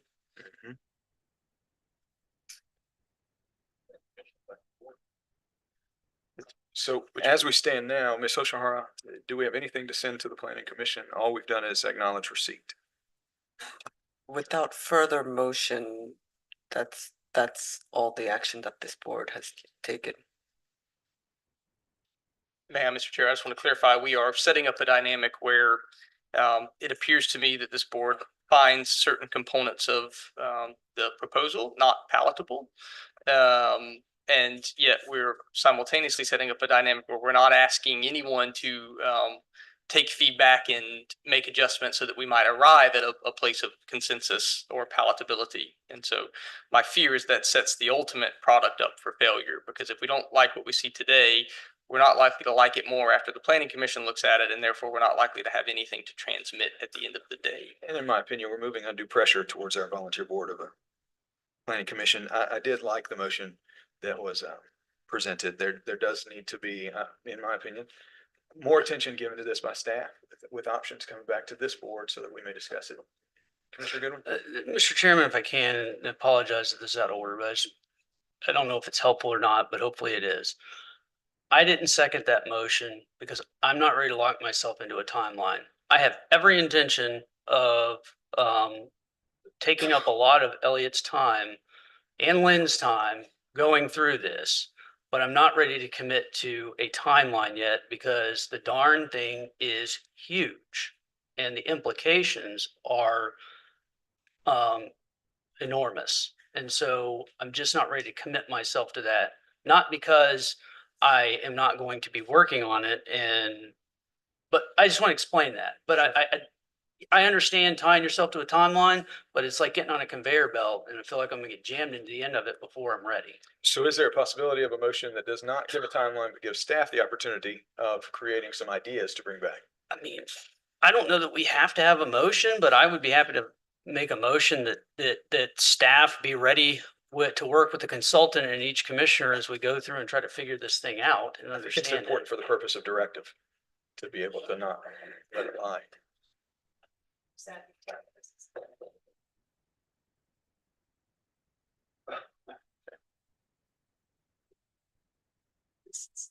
Chairman, I just want to say, there was a word used, palatable. That's not the issue here. The issue is I don't want to be rushed. I want to do this right. This is a legacy movement that we're doing here. I don't want to rush this and make a mistake There's a lot of people involved in this, a lot. And I want to make sure that we do it correctly. It has nothing to do with palatability. And just because Mr. Boyles is getting off and I've loved working with him, and I'd like, you know, I can see where he wants to be part of this. I am not going to rush through this process. I'm not going to do it. I just won't. Don't believe the motion encourages that. Go ahead. Yeah, no, just to clarify, I did actually offer to amend the motion to include opening entirely up the discussion of timeline to allow a consensus on how that timeline should be revised and look. So I just want to make sure no one missed that in the discussion. Commissioner Ponder, do you have? Okay. I like where the direction said, and I like the relaxation part of getting it done. And also, also with Commissioner-elect Palmer and Commissioner-elect Cox coming in, I mean, on their first meeting, I think we give them a little runway time, meet with some constituents that's very important to them. They've been part of this. I've talked to several of them myself. They're very passionate about preserving the character of the north end of the county, is to allow them to also meet with staff and kind of be part of that process as well. So, I mean, I think Commissioner Broll's heading in the right direction. I just don't like the confinement for us or them or the north end residents for that, and the north end landowners as well. So in the meantime, are we giving any direction for staff? Okay.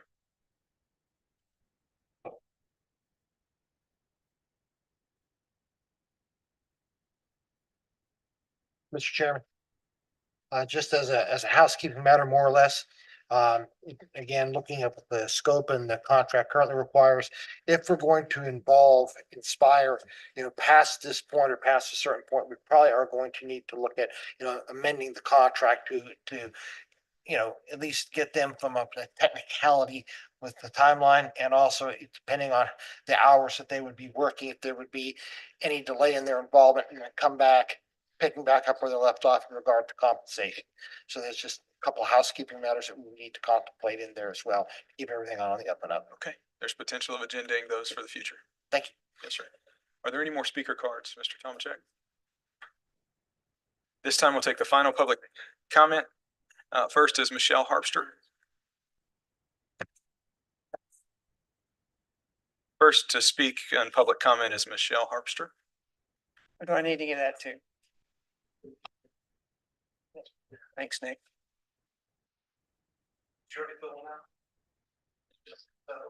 Yeah.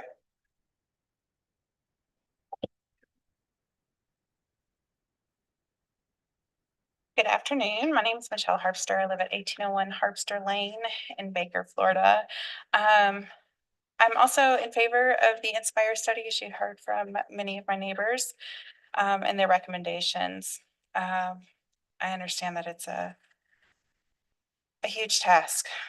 I wanted to bring up a couple of points. I hadn't heard any of them spoke of yet. One of them being that the number of the current approved subdivisions to be built and already approved more than double what Inspire says should happen in the next 10 years. So that's a big, a large amount. Also, a big thing is our fire departments. They've spoken out with real concerns in their ability to handle the subdivisions coming in and the lack of communication and consideration the county has given them. I was recently in attendance of a fire meeting where they said they had 22 emails unanswered from our growth management department. This is a huge risk we are putting our residents and our fire department, our firemen and women in. There's been a lot of talk about the planning commission today. And I'd like to speak of two observations I've made during the last couple of planning commission meetings I've attended. The first one, we need to help educate the board. While I appreciate what the board is doing with their time, they are not well educated on our procedures and our comp plan. We also need to fill in the vacant positions. I think District 1 has had an empty seat for almost a year now. The last meeting, several of us drove all the way down here from up in Baker for it to be canceled because only 2 of the 5 members were here. So we couldn't have a meeting. It's also my understanding that this happens often, and this is why we're having really long meetings. When we showed up for the Buckboard presentation, we spoke to members sitting in your seats, literally falling asleep.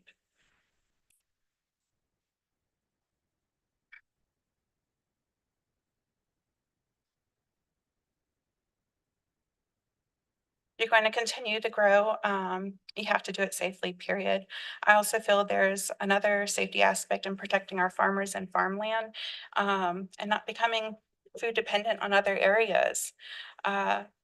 With all due respect, also the large property owners that we're discussing, their vote shouldn't matter more than ours. They had every opportunity to participate in the Inspire study, as we all did. And the majority said, we need to slow down the growth. We need to look at what's happening. So I'm not sure why we're so concerned about large property owners when you have so many little 32-acre landowners like myself who are speaking out against it.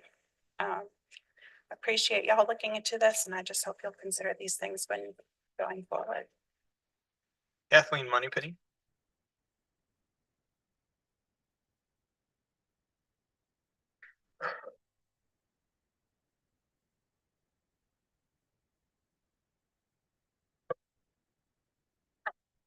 Kathleen Moneypenny, Laurel Hill, Florida. I would like to commend the work that Inspire has done. It's been 7 months and we've all felt like it's been drinking through a fire hose. We've been going so fast with everything that they've done. They've done an awesome job. They've listened to us. We've given feedback. And I want to thank you for finally noticing that we need to slow down. I mean, you have a huge job to do, and what your decisions are affect all of us. I mean, today you slowed down to, in an urban area, there was 2 apartment buildings or whatever, but we need to slow down because this has been very trying for all of us. And the reason a lot of us think that it was like transparency issues is because we felt the pressure and how fast you were doing. Their normal studies are like 18 months in different counties. If you look at all the things that they've done, it takes 18 months to do a study. They've been tasked with 9 months. So yeah, we've all felt the urgency to slow down. And now you're just finally realizing their report's been out since the 27th of September. That's 19 days. You've each could have read it online. We've all been. So I just think that everything should just slow down and take everything into consideration. And you should have read the report on the 27th. Thank you. Carrie Pitzer.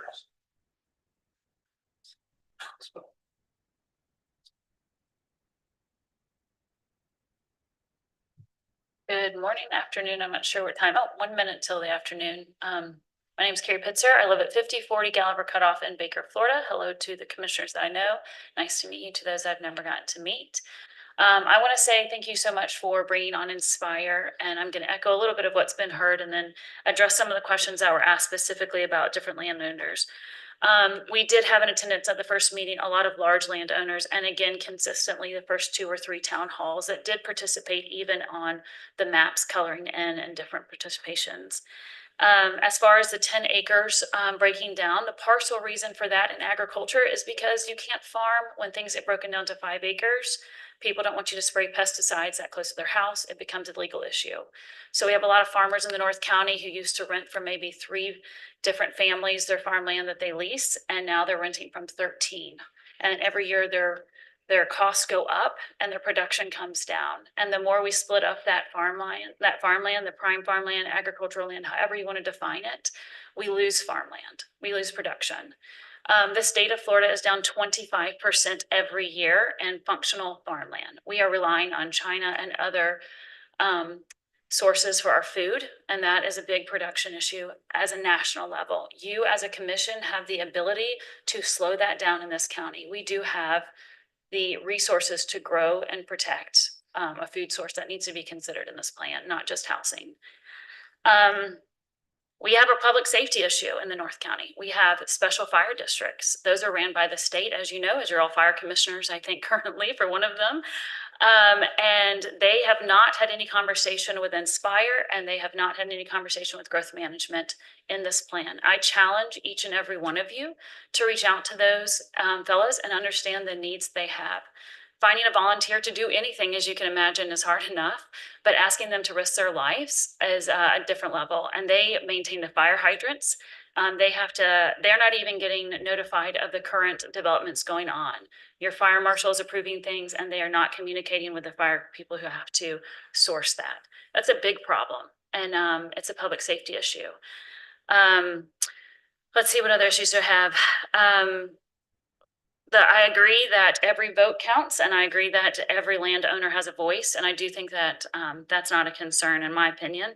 I do think that the 1 year is very well thought out. I think people need to make a plan, but I don't think that that means that we need to allow growth, because what we've already seen is double the amount of production in the last year go through growth management.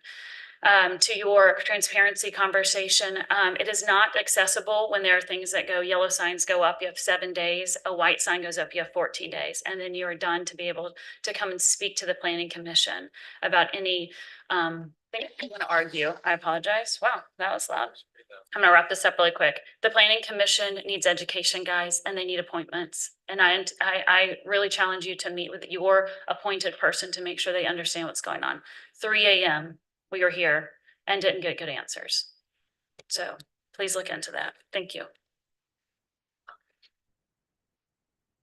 Maureen Johnson.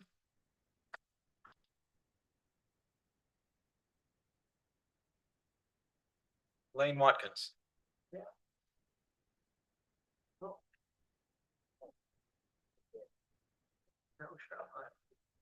All right. So we're moving into a period of evaluation and revision of the study work products. Do I have that correctly? You all are going to evaluate the work products that have been This is your delivered. time to speak, not necessarily with question and answer. Yeah, I know. That's so I think, okay, so let me get to the point. So up to now, the flow has been to post the information, including the work products on the web. The proposed revisions to the comp plan are there. All of this stuff is out there. The public's had a chance to look at it. So that's my point. Where is the public going on this? We've been able to participate. We've been able to provide feedback. They have an email address on the website. We've been able to talk to them in public meetings. So it looks like this process is changing. We already have an issue where the citizens are concerned about transparency and coordination. So I strongly recommend that whatever game plan you all come up with for the evaluation and revision of these work products, find a way to include the public. Make sure these work products and drafts and suggestions are posted on the website, just like everything else has been to date. And then publish your revised game plan on the web so that citizens know what's going on. Right now, they have something up there that they can look to. Let's not disrupt that product. Let's get that out there and keep the public involved. Thank you. Have no further speaker cards. We'll finish with Commissioner's Minute. Commissioner Goodwin. Okay. Commissioner Ketchel. Real quick, I just want to remind everybody that the Lazarus ceremony is coming up at Beale Cemetery. It'll be at November 2nd, Saturday at 1 o'clock. This is when we bury the indigent poor. It's really beautiful. 35 faith communities are coming together this year. It'll be very, very special, and you will enjoy it if you come, because it's something that cannot be repaid. And Commissioner Ponder will be our speaker this year, so that's going to be really nice. Also, I'm sad to announce that Lieutenant General Richard Secord passed away last night. He was a great American in our community, and I just thought I would go ahead and share this with everybody because we have a large group here today. Thank you, Chair. Just all I've got real quickly is, I think it's been mentioned, the Megs Park, the Special Needs Field of Dreams concept, ribbon cutting will be Wednesday in Niceville. And everyone's invited to that. I want to thank Jason Autry and his team to be on the front line, David Deitch and the team from Niceville, Councilman Alley. And so it's obviously Commissioner Bowles, thank you for sacrificing part of your district for that to come in. But it to be a good win for the special needs community, and very excited about getting that going. I appreciate this commission's support to get us to this point. Thank you. Sir. Mr. Boyles. Yeah, thank you, Chairman. My penultimate meeting, so I think probably necessary to hog the mic for a minute. Maybe not, but I will say to my fellow commissioners, that tough. This item we've been chewing on for the last hour and a half. Tough one, and so I appreciate everyone's patience, and I may be a little bit kind of spirited on the subject, just because it is one that has been so kind of near and dear to my district, and created a fair bit of consternation and frustration, and certainly something I hope to see make its way across the finish line. And I probably at times am exemplifying some frustration over not being able to be here as it does get carried across the finish line. I'm confident it will work itself out in due course, and I think hopefully for the better of our community. A couple of points, because we didn't get there, and some of this is kind of follow up to some speaker commentary, but I do think it's important to note the distinction between prime farmland designation and then ag zoning. Ag zoning was bluntly a catch-all, and I think Elliot would concur with this, that everything in North Okaloosa County that didn't have a house on it was designated as ag back when zoning was created, because there was no other zoning to put on it. Some of that land, much of that land is suitable for farming. Much of it's suitable for growing pine trees, and not a lot else with regard to farming. And so I think that that 10-acre designation, the reason I floated that is because there are some distinctions to be made there. And quite frankly, farming practices have changed. And so much of your localized agriculture is actually being done by small producers. And we buy from several of those small producers that do some really unique, organic, and other kind of products that they don't necessarily need 10 acres to be successful in that regard. And so I would keep that in mind. Certainly prime farm land should be protected to the extent practicable into larger tracts, but it's an important distinction to note.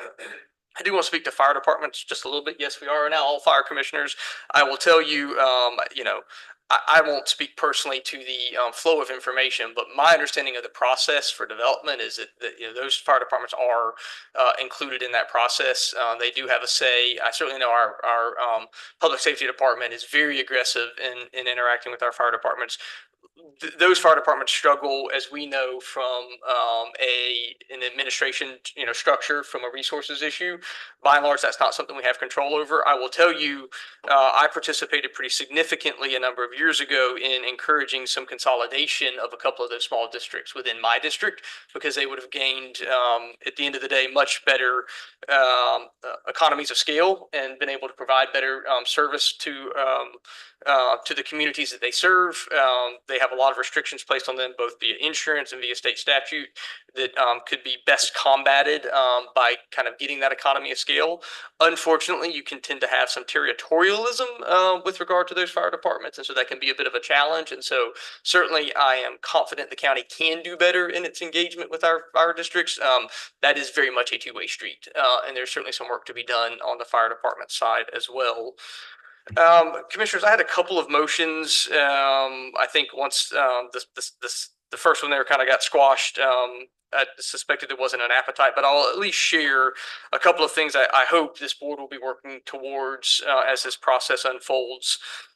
So I think we do ultimately need to direct staff to work with our consultant to develop a process or a proposal for developing these rural community overlays that have been talked about, specifically for Holt and for Baker. There's a recommendation coming out of the consultant, but they're not within the current scope. And quite frankly, I think the consultant that's been working this project has built a lot of buy-in and credibility within those communities. And so I think, in my opinion, it would be best to find a way to amend the existing scope to allow that process to unfold. And I think it's a very important piece of the process. So hopefully someone at some point in the future will take that up.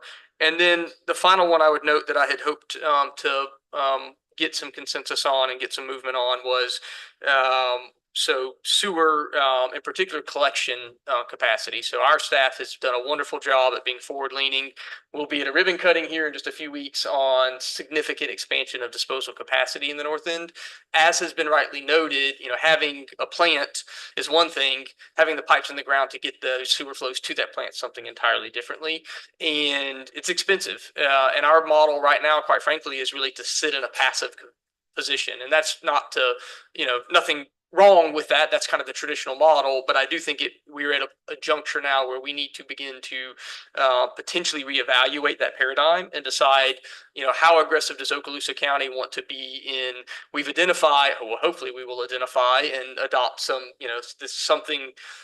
iteration of this tiered structure. I think it is an incumbent upon us if we are going to, in some ways, constrict growth to an urbanized core and attempt to gain density, then we have to support that. We can't just stick a plant there and tell a developer you're solely on the hook for the cost of putting in 3 miles, 4 miles, 5 miles of pipe in order to get your flows to our plant. It's self-defeating in a way. And so I think I don't know the solution, but I'm confident there are solutions where we can help to catalyze more rapidly the implementation of that infrastructure in the ground in a way that then is complementary of the recommendations of the study.